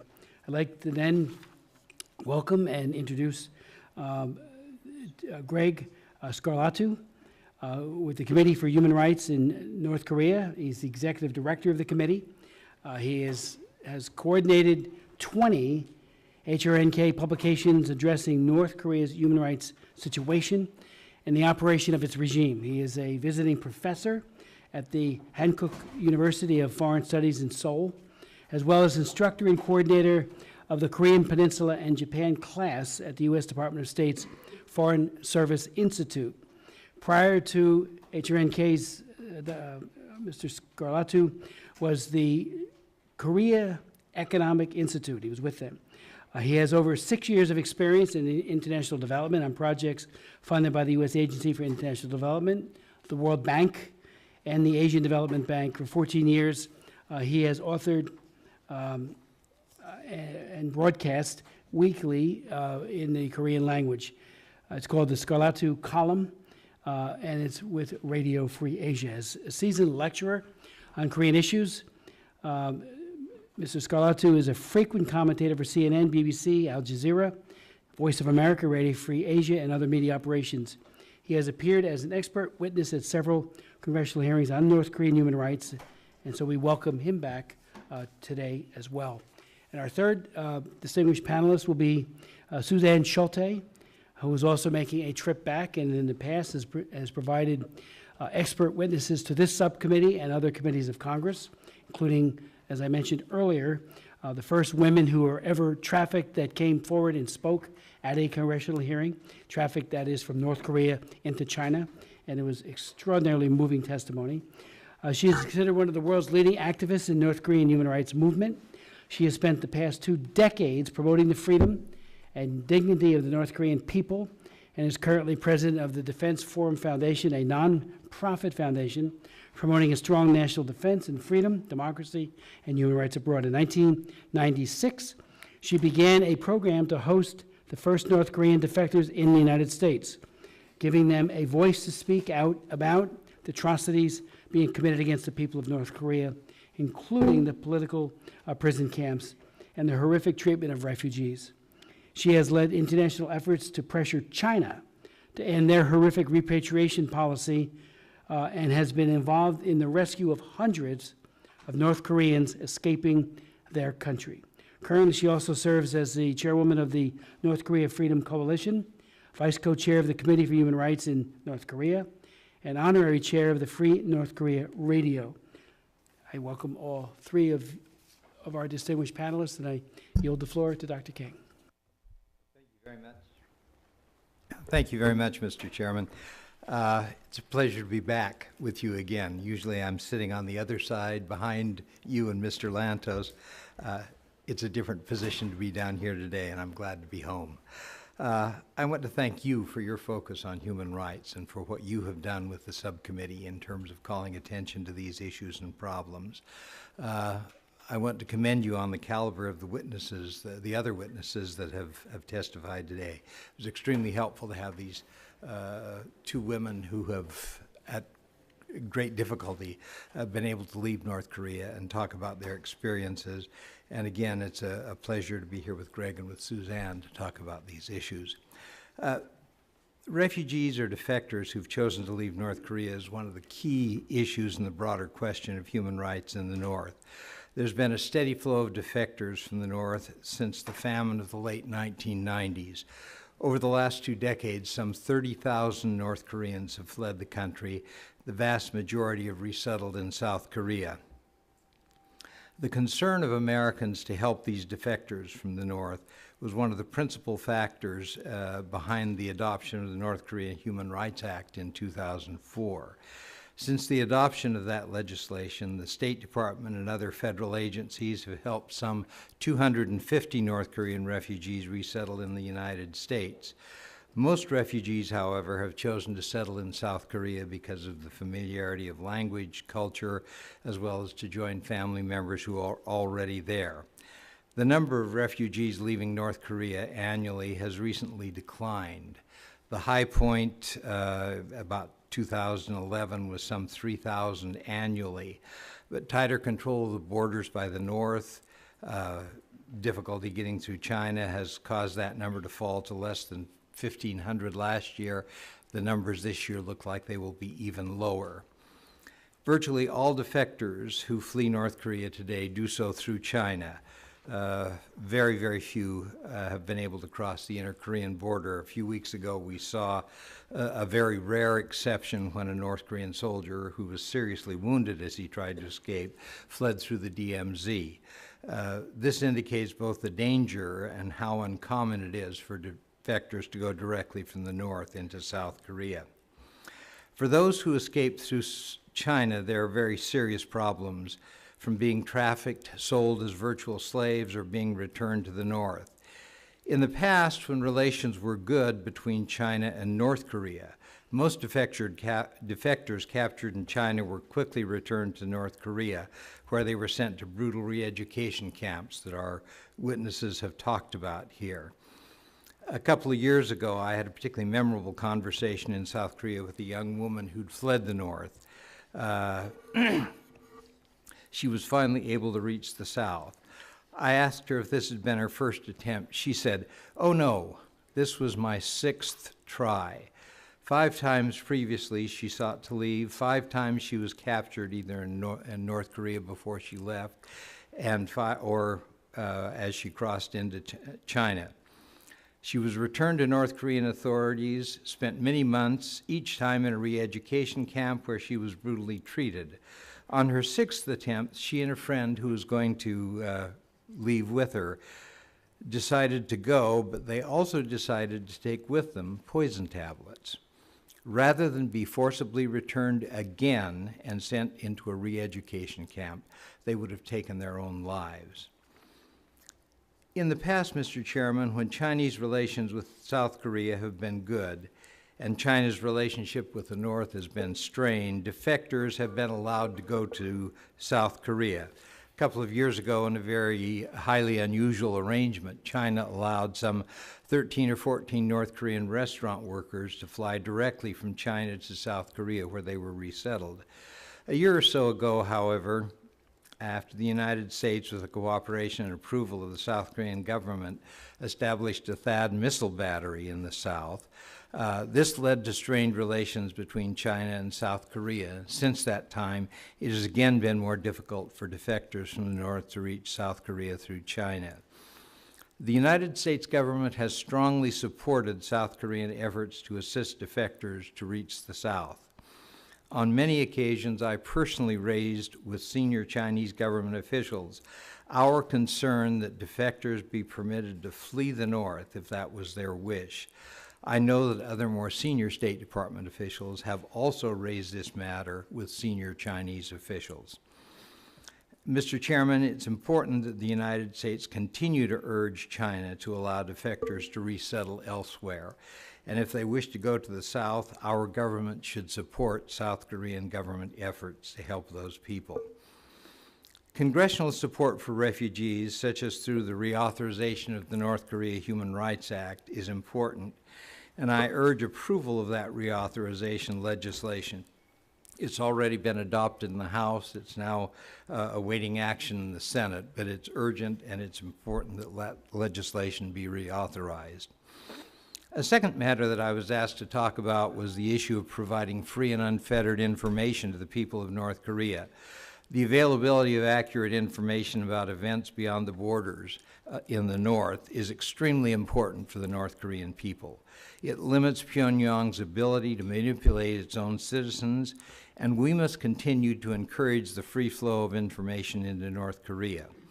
Although it is illegal to own a radio or television capable of being tuned to stations other than the official government station, based on survey research, we estimate that as many as a third of North Koreans listen to foreign radio broadcasts, particularly programs from Voice of America, Radio Free Asia, funded by U.S. congressional appropriations. These are extremely important. There are other creative and innovative programs which we fund, the U.S. government funds, to get digital information to the North Korean people. These efforts need to be fully funded, encouraged, and expanded. Mr. Chairman, military options against North Korea are severely limited, but one thing that we can do that will encourage positive change in the North is to increase the flow of accurate information from the outside world. Our human rights efforts are an important aspect of our policy towards North Korea. We must not underestimate the value and importance of those efforts. Thank you very much, Mr. Chairman. I look forward to any questions. Thank you, Ambassador King. Mrs. Carlucci. Mr. Chairman, thank you for the invitation to testify before you and the subcommittee today. It is a true honor and a privilege. The most critical challenge our country faces today is the nuclear and ballistic missile threat posed by the regime of Kim Jong-un. Grateful for the subcommittee's unabated determination to protect North Korean refugees in China, I respectfully urge you to continue to consider the vital importance of formulating and adopting a robust human rights policy, including a North Korean refugee protection policy that can be integrated into U.S. security policy toward both China and North Korea's Kim regime. In 2014, China received a warning by the UN Commission of Inquiry that its policy of forcibly repatriating North Korean refugees could potentially amount to aiding and abetting North Korean perpetrators of crimes against humanity. China has been put on notice that its policies, practices, and support for North Korea are unacceptable. Yet, at the 4th Annual UN Security Council meeting on human rights abuses in North Korea held yesterday, China called for a procedural vote to stop the public meeting. This effort failed, but China persists in its efforts to support the Kim regime, as evidenced by its forcible repatriation of North Korean refugees. Up to 80% of North Korean refugees in China are women. In the absence of any semblance of protection, they fall victim to human traffickers and other criminals. Many of those forced into sexual bondage under the guise of marriage with Chinese men in run-down rural areas are often abused by the would-be spouse and the entire family. Their children's human security is beyond precarious. China denies North Korean children the right to education, health, and personal security, as well as liberty when they're detained awaiting forcible repatriation. Our 2015 HRNK report, The Hidden Gulag 4, documents the particular vulnerabilities of North Korean women jailed in a network of political prison camps, 관리소, and labor camps, 교화소. Increasingly, these facilities house women who have attempted to flee the country, and here rates of mortality, malnutrition, forced labor, and exploitation are high. China does not uphold its obligations under international law, as evidenced by the forcible repatriation of North Korean refugees in need of protection. China denies many North Koreans the ability to apply for asylum or have safe passage to the Republic of Korea or other countries. China claims that North Koreans are illegal economic migrants. In reality, however, not only are North Koreans targeted for escaping their totalitarian state, but they're targeted by the Chinese government and ultimately victimized again once repatriated to North Korea and imprisoned. It truly is a vicious cycle of political oppression and violence perpetrated against countless innocents. Mr. Chairman, I respectfully recommend the following. First, the United States should urge China to immediately halt its forcible repatriation of North Korean refugees and thus fulfill its obligations under international treaties and customary international law. Second, the United States should call upon China to allow the UN High Commissioner for Refugees unimpeded access to North Koreans inside China to determine whether they're refugees and whether they require assistance. Third, the United States should call upon China to adopt legislation incorporating its international obligations under the Refugee Convention and the Convention Against Torture. It should be expected to declare and uphold a moratorium on deportations of North Koreans until its laws and practices are brought into line with international standards. Fourth, the United States should call upon China to recognize the legal status of North Korean women who marry or have children with Chinese citizens and ensure that all such children are granted resident status and access to education and other public services in accordance with both Chinese law and international standards. Fifth, in the absence of a Chinese response, the issue should be brought before international refugee and human rights fora, UNHCR's Executive Committee, as well as the UN Human Rights Council and General Assembly of the United Nations should all be expected to call on China by name to carry out its obligations under refugee and human rights law and enact legislation to codify these obligations. Sixth, the United States should promote a multilateral approach to the problem of North Koreans leaving their country based on the principles of non-refoulement and human rights and humanitarian protection. Building on the precedent of other refugee populations, international burden sharing should be developed to protect North Koreans seeking to escape the tyranny of the Kim regime. Seventh, following the passage of the North Korean Human Rights Reauthorization Act of 2017, which mandates the position of the Special Envoy for North Korean Human Rights, I respectfully urge the U.S. Congress to encourage the prompt appointment of a qualified candidate. I strongly believe that this particular issue merits the full-time, high-profile focus across various agencies that the Special Envoy has so effectively brought and would continue to bring. And eighth, and finally, additional funds should be appropriated for clandestine information flows into North Korea, for non-governmental organizations working to improve human rights in North Korea, and for the resettlement of North Korean refugees in the United States. Thank you, Mr. Chairman. Thank you very much for your leadership and for that very detailed set of recommendations. Ms. Schulte. Thank you. First of all, I know I'm going to embarrass you when I say this, but I can't help it, Congressman Smith. The last time we were together, there were 18 North Korean defectors in your office, and I have to tell you, when we walked out of there, those defectors said, "That is the greatest man we've ever met," because you were so great to them, and you've been focusing on this issue for decades. And so I thank you so much for your leadership on this, for your bringing this hearing together today. And I just wanted to say what a great, awesome person you've been. I'm also really happy to be here with Bob King, whose door was always open, who was always ready to help us when we found about a refugee that was in danger, always willing to speak out from small towns to college campuses and really raise the North Korea human rights profiles, issues as the special envoy for President Obama, and also for my colleague Greg. One of the things on my top 10 list of good things I've done in my life was insisting that he become the executive director of the HR&K. So I'm really glad to be with these gentlemen. So I have a very extended written testimony I've already submitted. So I'm going to be really brief and try to stay within the 5. I think I got this down to 5 minutes, 8 seconds. So anyway, I'm going to make 3 main points. 1, the situation facing North Korean refugees in China is worse than ever. Xi Jinping has brought us to a crisis stage because of his support for the regime. Today we're relying on China to help us make sanctions effective to rein in Kim Jong-un's nuclear ambitions.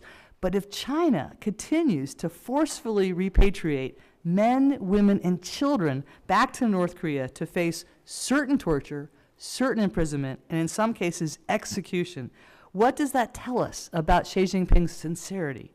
The international community must insist that China end its cruel, inhumane, and illegal repatriation policy. China's policy, has been pointed out, is a death sentence for North Koreans. And as Ambassador King pointed out, 80%, he talked about the defectors poisoning themselves. We know 80% of North Korean defectors carry poison to kill themselves, and we saw that dramatically happen this summer when the Korean Workers' Party member, his wife and 3 children, committed suicide when the Chinese, on orders by Beijing, ordered them back to North Korea after they begged to be allowed to go to South Korea. The Chinese government continues to not only forcefully repatriate refugees, but refuses to allow the UNHCR any access, but also gives free rein to North Korean agents to hunt down the refugees and those that try to help them. We have seen the murder of Chinese citizens. We've seen the abduction of South Koreans. And what do they have in common? They've been involved in the North Korean refugee movement. So that's the point that we've reached right now with China. China has only 2 choices. It can continue to support the Kim dictatorship, and this will ensure an escalating nuclear arms race in Asia, which could have horrific and devastating consequences, especially for the people of Korea.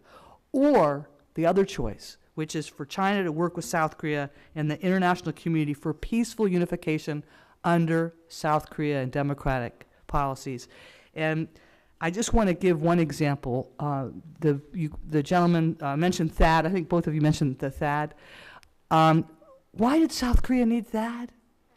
The only reason why South Korea needed THAAD was because of Kim Jong-un's nuclear threats. And this is an illustration of why China needs to decide whether it's going to continue to support this regime or work with South Korea and bring them out the end of the Kim regime. Second point, this is very critical too. We need to recognize what the people of North Korea have done internally and externally to change their circumstances and support the work of the defector-led organizations. They are our greatest allies for peaceful regime change. We all see the pictures of the goose-stepping soldiers and the fawning men and women in front of the Kim statues, and we think it's a hopeless situation. But in this great darkness of North Korea, I see the light of the North Korean people, because those are the people I've been working with over 20 years. The reality is, we must think of this, the reality is that the people of North Korea have accomplished amazing things. It's the people externally who educated us, first of all, about the human rights tragedy, the crimes against humanity, the Kim dictatorships, but it's the people internally who are also educating themselves about the outside world. It's the women of North Korea who internally created the market system and the ones externally who were involved the most in the rescue movement. I know a North Korean woman who's rescued 7,000 North Koreans. I call her the Harriet Tubman of North Korea. North Korean defectors like Park Sung-hak of Fighters for Free North Korea regularly sends in information through balloon launches, and he says, all I'm doing is sending letters home about the truth. The North Korean People's Liberation Front, men and women who served in the North Korean military, are sending in information and reaching out to the military in North Korea, citing the examples of what happened in Romania when the military sided with the people against the dictator. Every North Korea Freedom Week, we have a very emotional ceremony with the North Korean People's Liberation Front members, men and women who served in the military, raised to hate Americans, think we caused the war. They go to the Korean War Memorial to lay a wreath, and they pledge to honor the sacrifice that the Americans made for South Korea's freedom by dedicating their own lives to North Korea's freedom. As you heard from Ms. Han from Free North Korea Radio, a radio station founded by North Korean defector Kim Sung-min and staffed by defectors, it's broadcasting every day. It's the most popular single program broadcasting in the North Korea. And one of the exciting things we do for Free North Korea Radio is create programs for them to communicate to the people of North Korea that we're not their enemy. One program includes messages from members of Congress in which we simply ask members to send their hopes and dreams to the people of North Korea. The response from North Koreans to this program was absolutely amazing. During this year's North Korea Freedom Week, defectors brought portraits made of members of Congress, including our distinguished chairman here today, Congressman Smith, and Congressman Royce, the chairman of the full committee. These portraits were smuggled out. They were made in Pyongyang by two brothers. It took them 3 months, and the portraits came out with the message, "Tell the American politicians who delivered the messages, my brother and I spent 3 months making them late into the night. Please tell them there are some people in a dark place who still have hope." And you know how beautiful they were, the most beautiful portraits, artwork I've ever seen. They shimmered. The defectors tell us that if they had the resources to carry out their work of getting information in and out of North Korea, the regime could end in 3 years or less.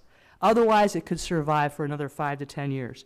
My third and final point, we must keep the human rights issues at the forefront, and Greg mentioned the importance of the human rights up front approach. We have to keep our concerns for the people of North Korea at the forefront, especially now with the escalating threats of Kim Jong-un. Otherwise, we play directly into Kim's propaganda that justifies his nuclear ambitions, that we are their enemy and the enemy of the people of North Korea. We must communicate to the people of North Korea that what the United States wants for them is to enjoy the same freedoms that South Korean Americans enjoy. The defectors keep repeating this to us. The truth will set them free. Support the work of the defectors. Help them get the information to North Korea. And I'm presenting to you this book today called The Accusation. This is the only dissident book from North Korea.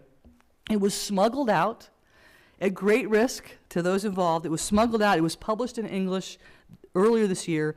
The author is still living in North Korea, and he chose to use the pseudonym Bandi, B-A-N-D-I, Bandi, because Bandi is the Korean word for firefly. And he says he is the firefly shining a light out of the darkness of North Korea. He's just another example of the people of North Korea who are another light shining out of this darkness. He's just another example of another North Korean risking his life just to get this message from his homeland to you. Thank you very much. Schulte, thank you very much for your extraordinary leadership over the course of over 2 decades. It really has made a difference. I do have a number of questions, but I'll try to keep them a little bit brief.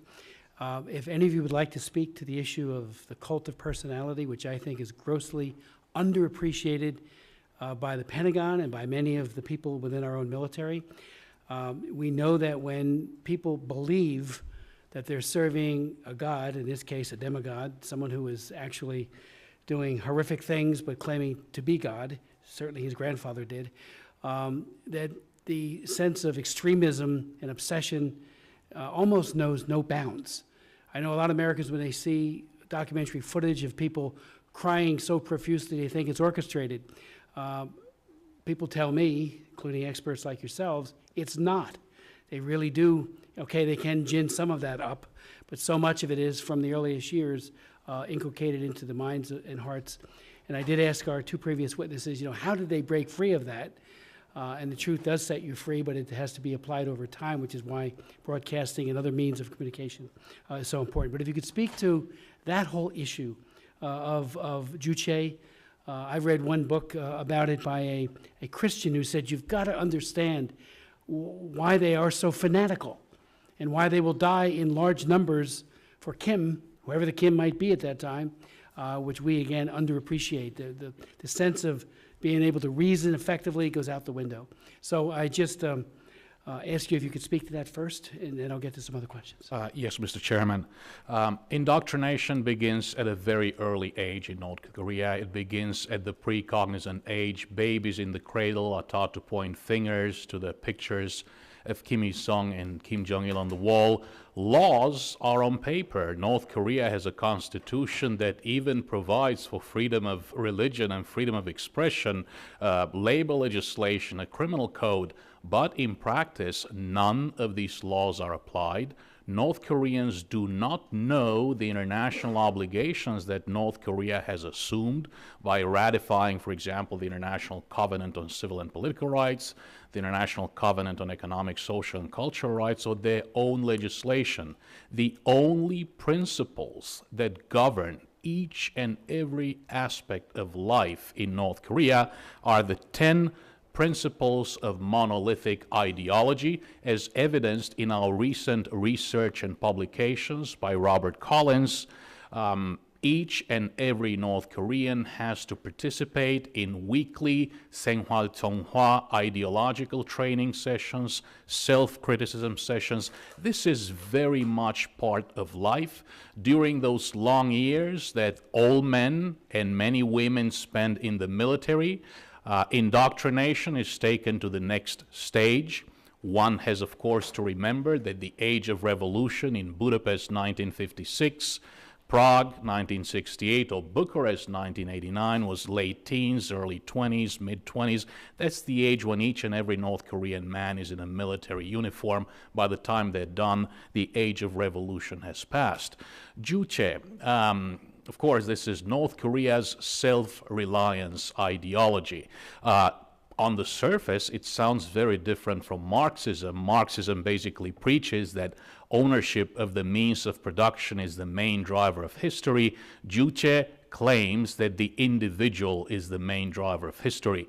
We had a senior fellow, resident senior fellow, very nice lady, born and raised in North Korea. She used to be a professor of Juche thought in North Korea. Now she's a university professor in South Korea. She would tell us every time we asked her about Juche, don't worry about Juche. The sole purpose of Juche is to worship the leader, to solidify the leader's personality cult. Basically, the individual makes sense. Individual life only makes sense for as long as it's lived as part of the Commonwealth. Life makes sense only if it's lived for the sake of the supreme leader.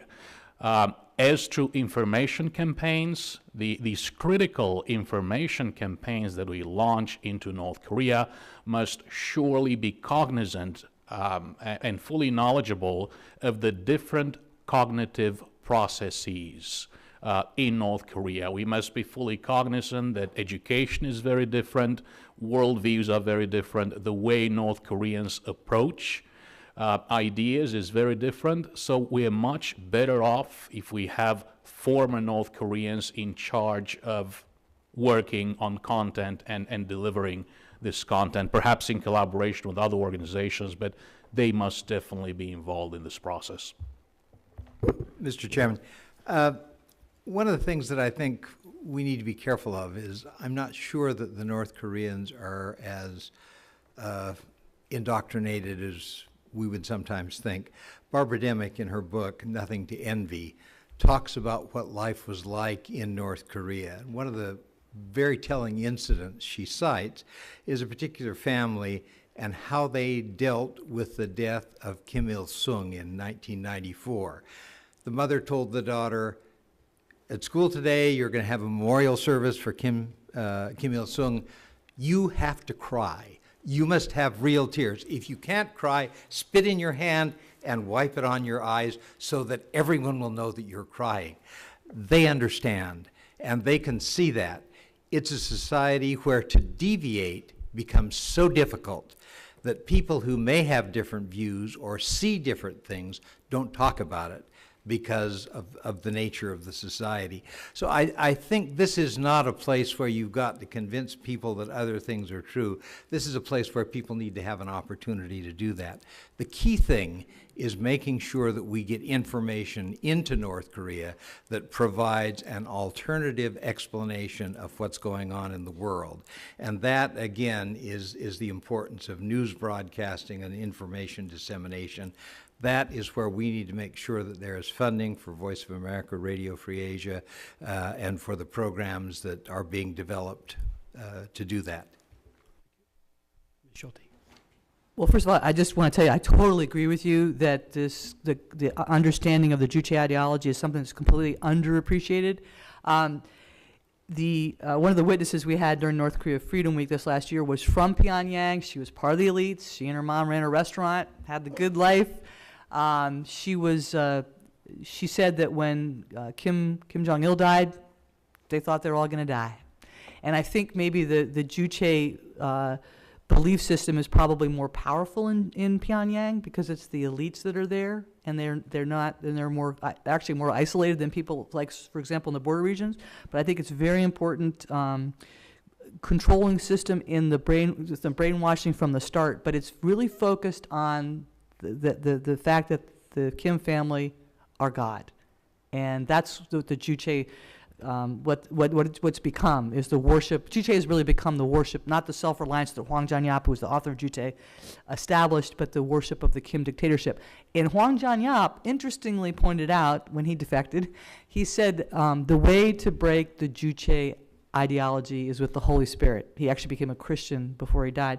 And he was very involved with Free North Korea Radio, and Ms. Han cited the programs where these are the programs that are done to worship the regime. The songs that are meant. They've changed the wordings of the songs, and Greg mentioned the importance of the messaging. That's exactly the kind of thing to change the to go at that belief system directly with truthful information.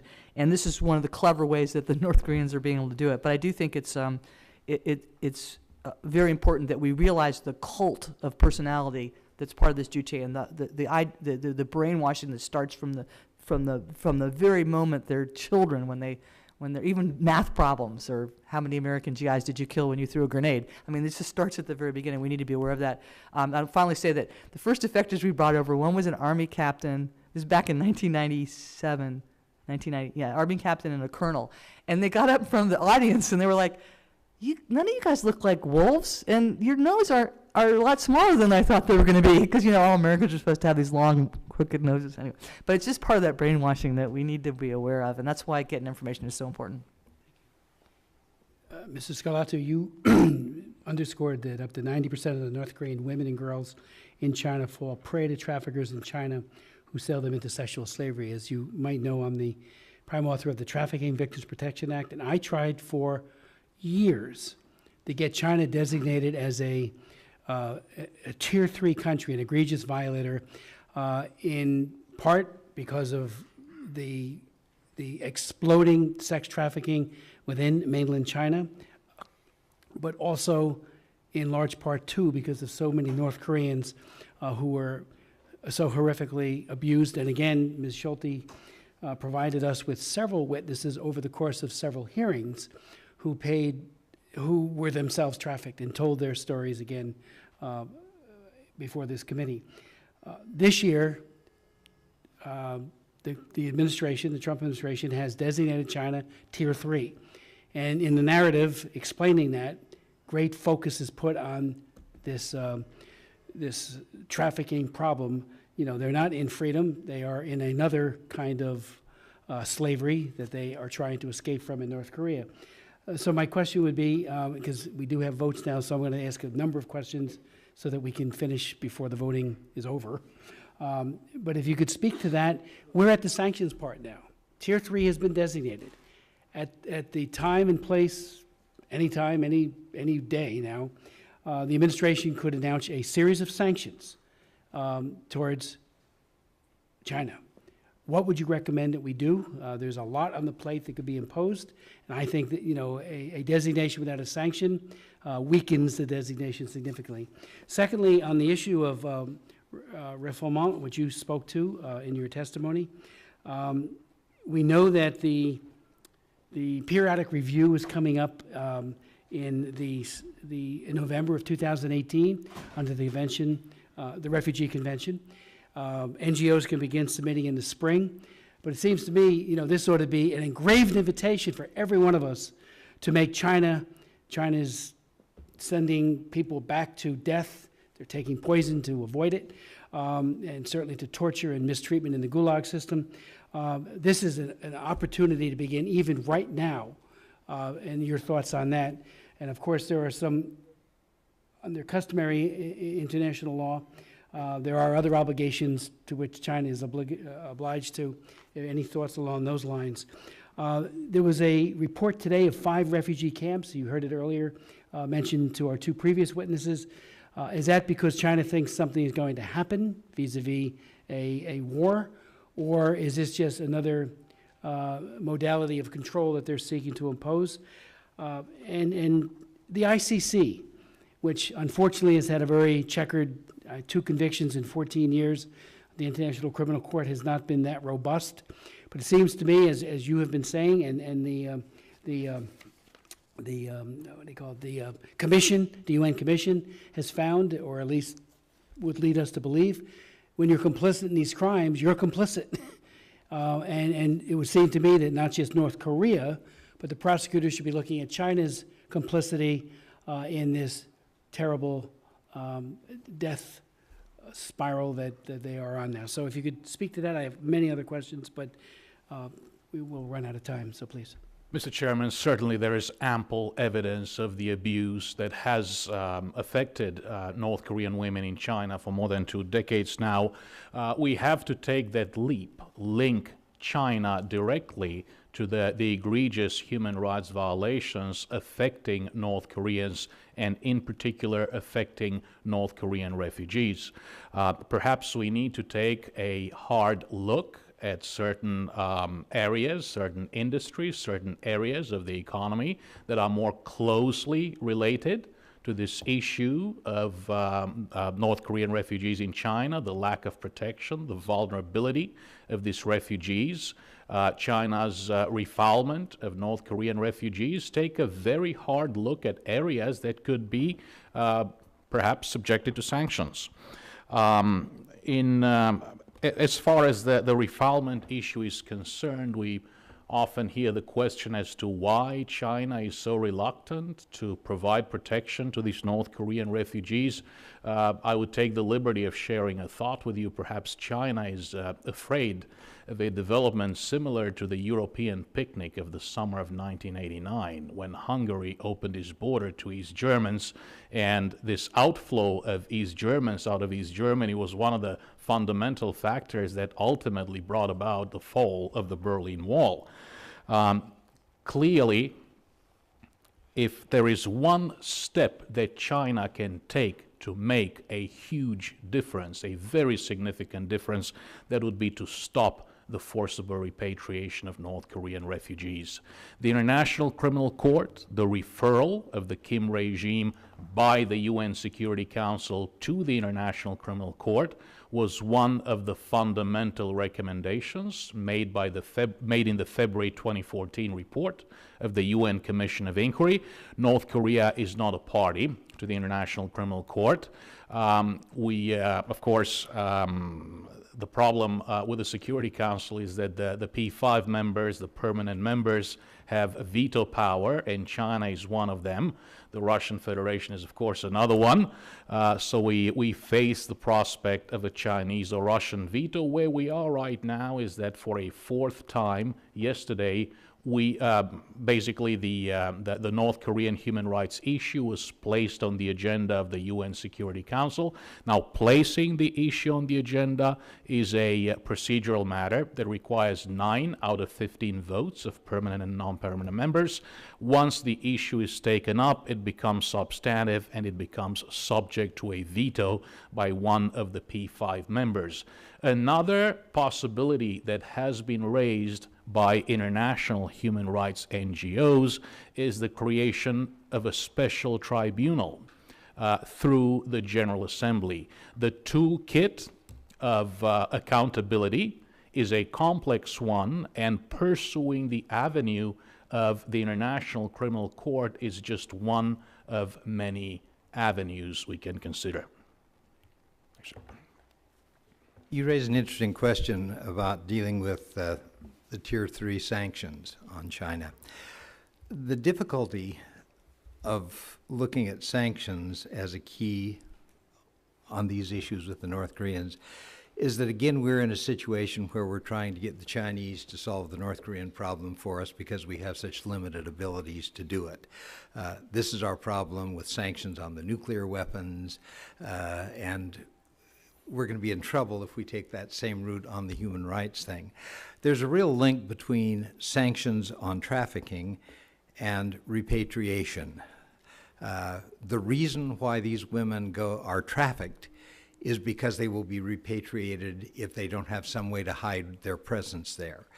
And if we can move the Chinese in a direction where they're going to allow the North Korean refugees to leave China, we don't have to worry about sanctions for trafficking because there won't be a trafficking problem. These women will leave.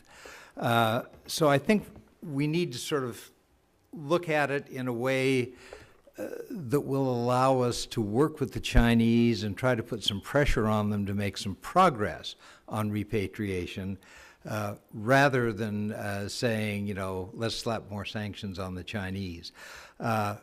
It's an issue that's not easy, it's an issue that's complicated, but it's an issue that's connected, and we need to figure out how to do it. And I think that's the difficulty of dealing with China. We don't like what the Chinese do. We don't like their human rights record. We don't like their obstacle in dealing with the North Korean human rights issue or the North Korean nuclear issue. The argument has been we're probably better to try to work with the Chinese because they are suffering from the same problems, and if we can work with them, maybe we'll have some progress. It is helpful to have the threat of sanctions because it's very clear that the sanctions on nuclear weapons are successful because the Chinese are beginning to enforce them. And the Chinese are beginning to enforce them because we have imposed sanctions on the Chinese for not enforcing them. So we need to kind of balance that process out. But I think where we need to focus as U.S. government policy is not just on the nuclear weapons issue, but also on the human rights issue, because that's the key to opening up North Korea. Before I go to Ms. Schulte, Andrew Natsios testified before our subcommittee a couple years ago, and that was precisely his major point, that we have delinked human rights from the nuclear issue in the same way we did it with Iran. And if it's a sidebar issue or something that's done out in the hallway, it doesn't get done. And when we fail, as we have failed, unfortunately, on the nuclear side, what do you have to show for it? People's human rights have not been advanced. So exactly. your point's well That's taken. why we need a special envoy for North Korea human rights to make sure that that is part of the discussion. Yeah. Well, for bringing up sanctions, I did want to say one thing about North Korea sanctions, which has been reported, because you brought up the topic of sanctions. Free North Korea Radio and other entities have reported that the people of North Korea, one of the big worries that we all had with the sanctions against North Korea is not wanting to hurt the people of North Korea, that it would be very carefully targeted at Kim Jong-un and the elites. And what we're hearing now is not only have the sanctions not hurt the people of North Korea, but they're actually doing better, that because there's products that they can't export that they're having to dump on the North Koreans. So all these costs have gone down. So I wanted to talk about, but on the sanctions regarding China, first of all, I want to start out by saying this. I think we have really failed the people of China, and I hope that we don't continue to fail the people of North Korea, but I think we've really failed the people of China because we've turned it back on the many horrific human rights violations that are happening against the people of China at all different levels, and this has been going on for decades for all our, I would say, economic greed. And I would cite two experts on this, Dr. Greg Autry, the professor who wrote the book Death by China. And explores the intellectual property theft and the things that the Chinese, and I'm talking very specifically about the regime in China, have done and profited at the expense of the American people. And also Dr. Yang Jingli, who I know you have had, who's been just an amazing leader in the Chinese human rights movement, but we have not, we've betrayed people like them that are fighting for the human rights of the people of China as well. And so I think any kind of sanctions or pressure on the Xi Jinping regime is critically important. He is culpable. He is committing crimes against humanity. And on the refugee camps, those are rumors we've been hearing off and on for decades. Why do we need refugee camps? Just let the UNHCR go in there and start letting these people go. And I remember one time when there was a plane load of North Koreans that the Chinese allowed to leave. It was in the summer, because I remember I was on vacation. It was probably like 10 years ago. But they let a plane load go. And RFA called me up, tracked me down on vacation, and said, Suzanne, do you think the Chinese are changing their policy? They're sending a whole plane load of North Koreans back to South Korea. And I said, not unless the planes keep flying. And there was not any more flights.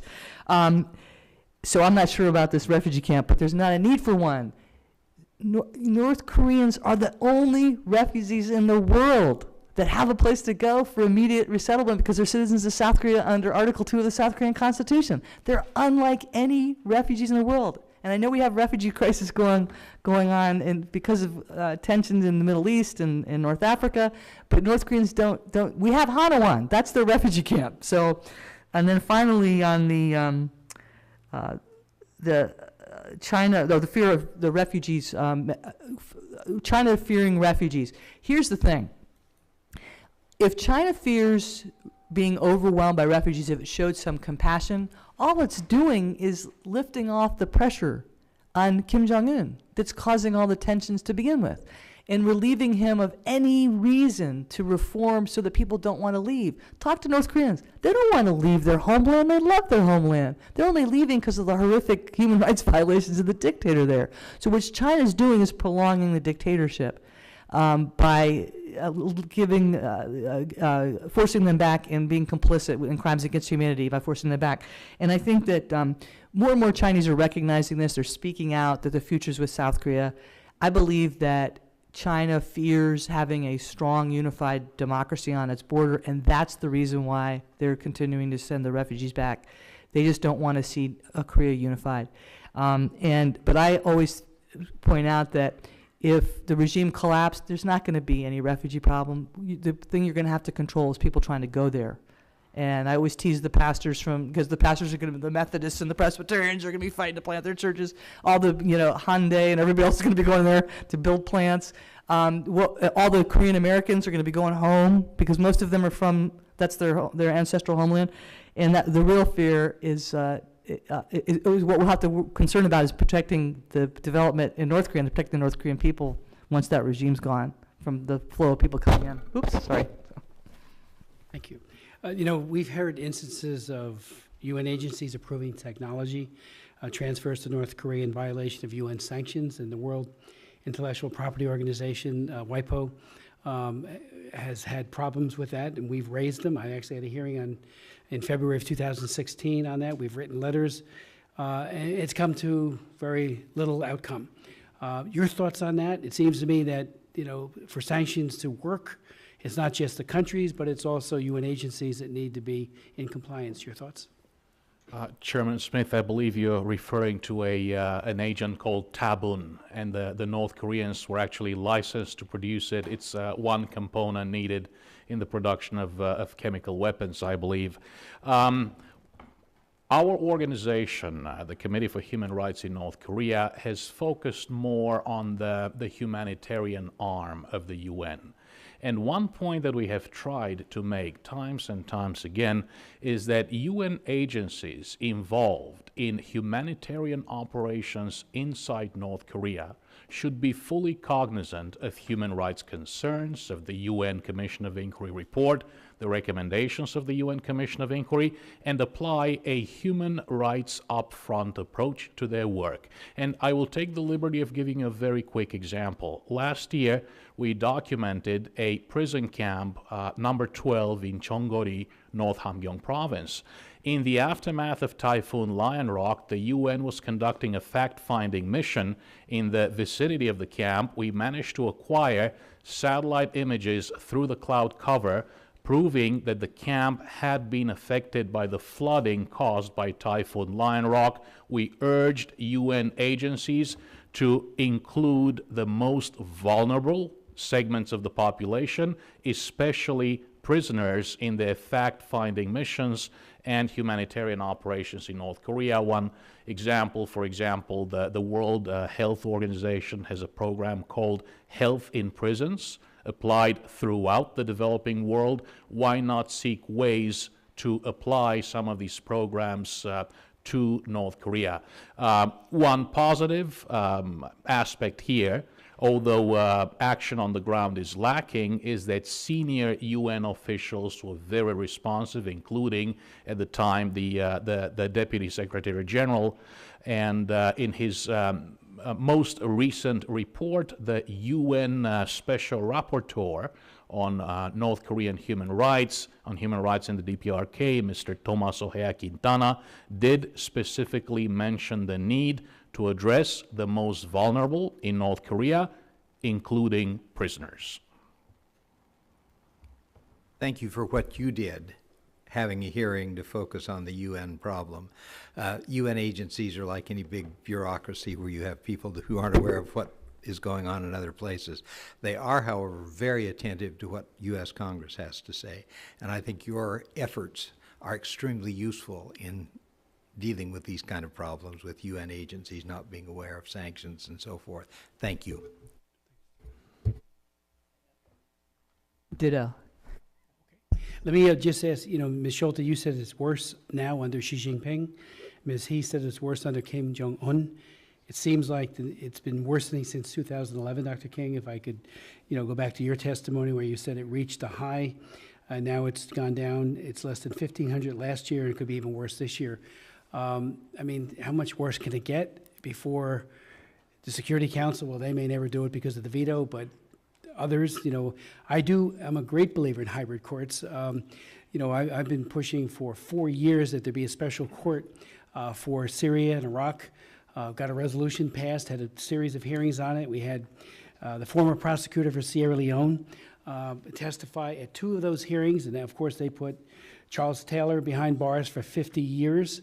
And so it shows that the hybrid courts get results. There's imperfections, but they do get results. The ICC often doesn't, so I think your point was well taken, Mr. Carlotto. There are other alternatives, and they have been put on the table. I think we should pursue that aggressively. We still may run into the Security Council problem, but even the effort might have some mitigating effect on the Chinese barbaric behavior and, of course, the parallel barbaric behavior by the North Korean government. So your thoughts on that? The International Bar Association held a proceeding in the last couple of weeks ago looking at what information is there about crimes against humanity being committed in North Korea. They concluded that there is sufficient solid evidence on the 10 of 11 crimes against humanity to hold individuals in North Korea responsible. I think we need to focus on this idea of accountability. I think we need to go as far as we can. I think it's useful to have the Security Council debating and discussing the human rights situation in North Korea. Even if we aren't going to get a vote out of the Security Council, it raises the issue to that level. It puts pressure on the North Koreans, and we need to continue that effort. I think what you were trying to do with Syria is something that would be worth trying to do with North Korea. I met a young woman who escaped with her 14-year-old daughter. This was about 7 years ago.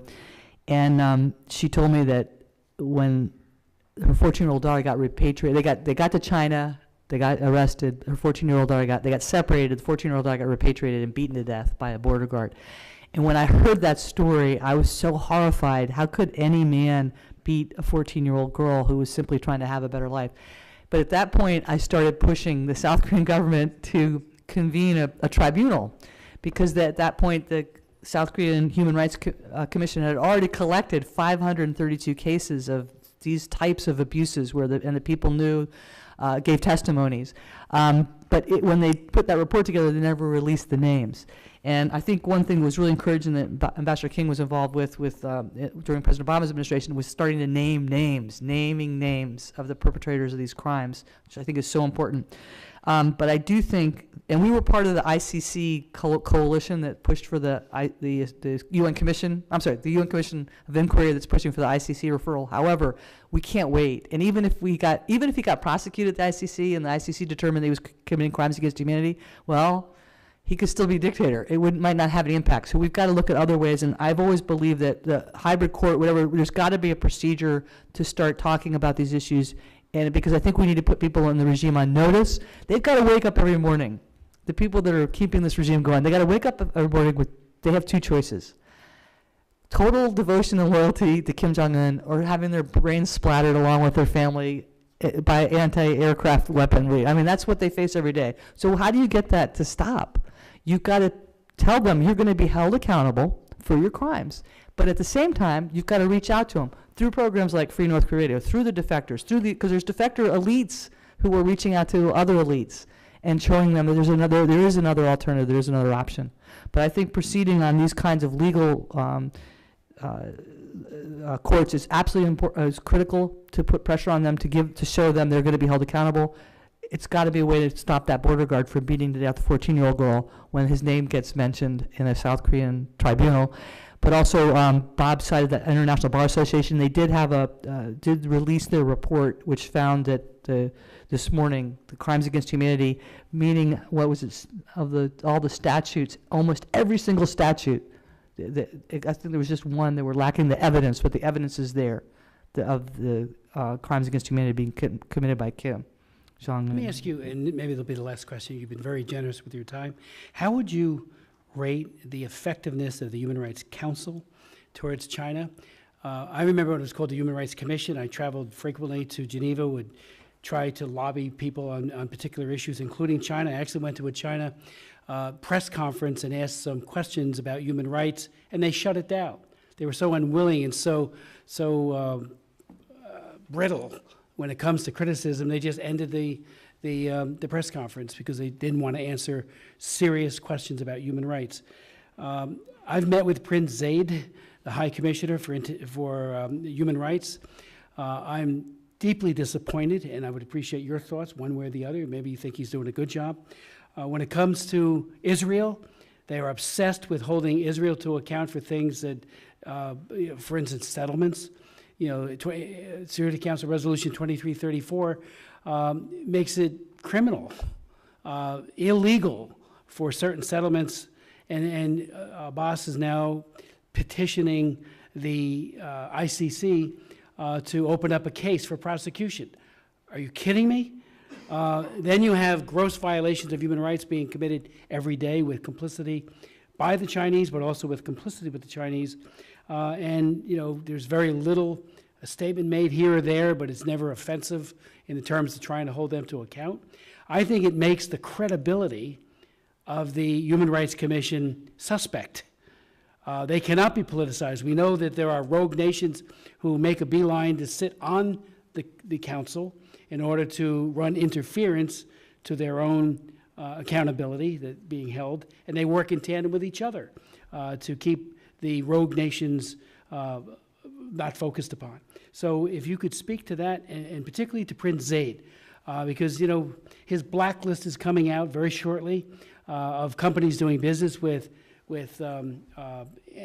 entities that would be in what they falsely call occupied territory, and I say falsely because I believe it's false, but it's a very, very bad omen, I think, for the council to be so politicized and then look askance when it comes to China.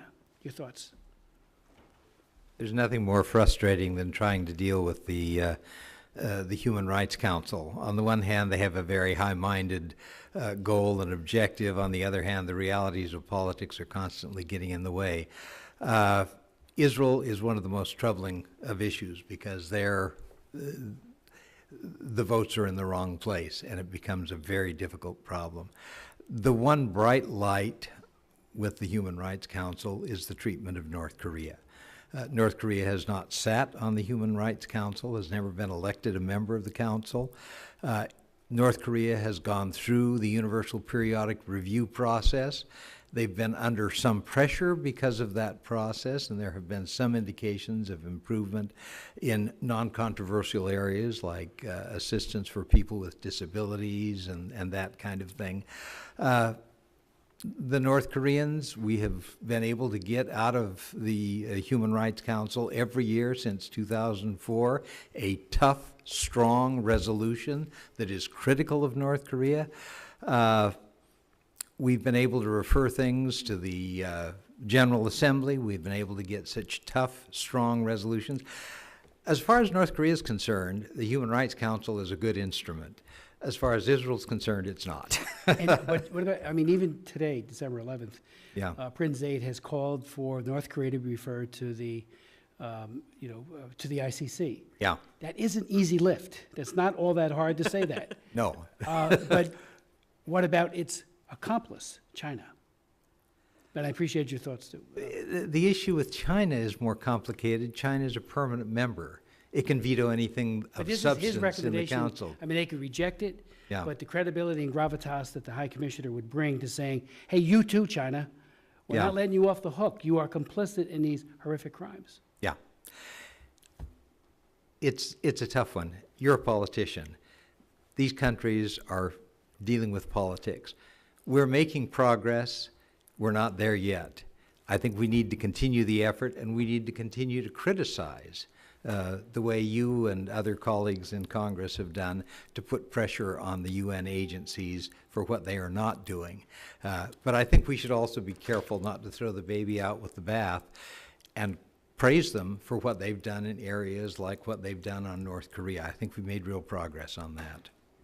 And I would, before we go to Greg, we ought to remind everyone and begin assembling lists. I mean, we've just recently passed the Frank Wolf International Religious Freedom Act. I did sponsor it. And it calls for designated persons, people that we can hold to account. The Magnitsky Act, certainly the Global Magnitsky, gives us an incredible tool on a vast array of human rights issues to say so-and-so, so-and-so, so-and-so, and begin honing in on the individuals who commit atrocities all over the world. We got the CPC designation, both China and North Korea, under the Religious Freedom Act. So sanctions can be levied there. And then, of course, we have the Trafficking Victims Protection Act sanctions, Tier 3, where they can be levied there as well. So we got all these tools. Let's use them. Please, Greg. I fully agree with Ambassador King that there is serious tension between the lofty goals, ideals, and principles and standards that the UN Human Rights Council is supposed to uphold and the politicization of the Council. It's highly politicized, of course. As a human rights NGO dealing with the UN and UN agencies, my colleagues and board members know that it's extraordinarily frustrating many times, most of the time, to deal with UN agencies. And yet, as Ambassador King said, if there is one success story of the UN Human Rights Council, that was the establishment of the UN Commission of Inquiry through a resolution that didn't even go to a vote. It was passed by consensus by all 47 members of the Human Rights Council. So North Korea is, after all, the saving grace of the Human Rights Council, if I may say so. And we do hope to continue to see good action on North Korean human rights issues. Thank you. Schulte. Yes. I think we need tremendous reform at the UN. I think in some cases, it's a joke. The Human Rights Council, why can't we have a Human Rights Council where the membership is based on the countries observing the Universal Declaration of Human Rights? Just a few of them. I mean, let's reestablish what the Universal Declaration of Human Rights stood for, and let's have, you can be on the Human Rights Council if your country, well, maybe at least 60%. How about just 60%? I'll give you a D- to be on the council. It's ridiculous that what's happening. And while it's a bright light on North Korea, but I'm not sure that it's done anything. It's done nothing, actually, to improve the lives of the people of North Korea. The lives of the people of North Korea have not improved. We just know more about it. That's all that's happened. We just know how much they're suffering. If there's been any change in their reality, it's because of the people of North Korea, not because of the dictatorship, and certainly not because of anything that the UN's done. So it may be a good mouthpiece on North Korea, but it's failing on the human rights of suffering of so many other people. You know, I thought in your prepared testimony, you made an excellent point as to how we should honor the fact that the North Koreans themselves, whether they be in country or in South Korea or anywhere else, are really making the difference, and we need to get behind them as never before in those efforts. Maybe you might want to elaborate on that. Well, why did I show them the portrait? They smuggled it back in. They smuggled it back into the hearing. This is an example, okay? Once again, this was made in Pyongyang, all right?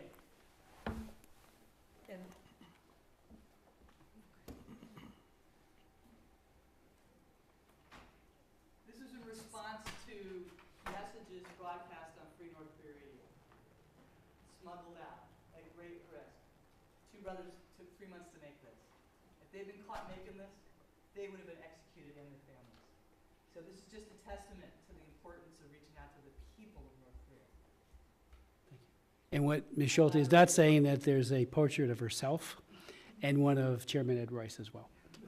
So, is there anything else you would like to add before we conclude? And again, thank you for your insights. It gives us a lot of actionable things to do, and I always appreciate that.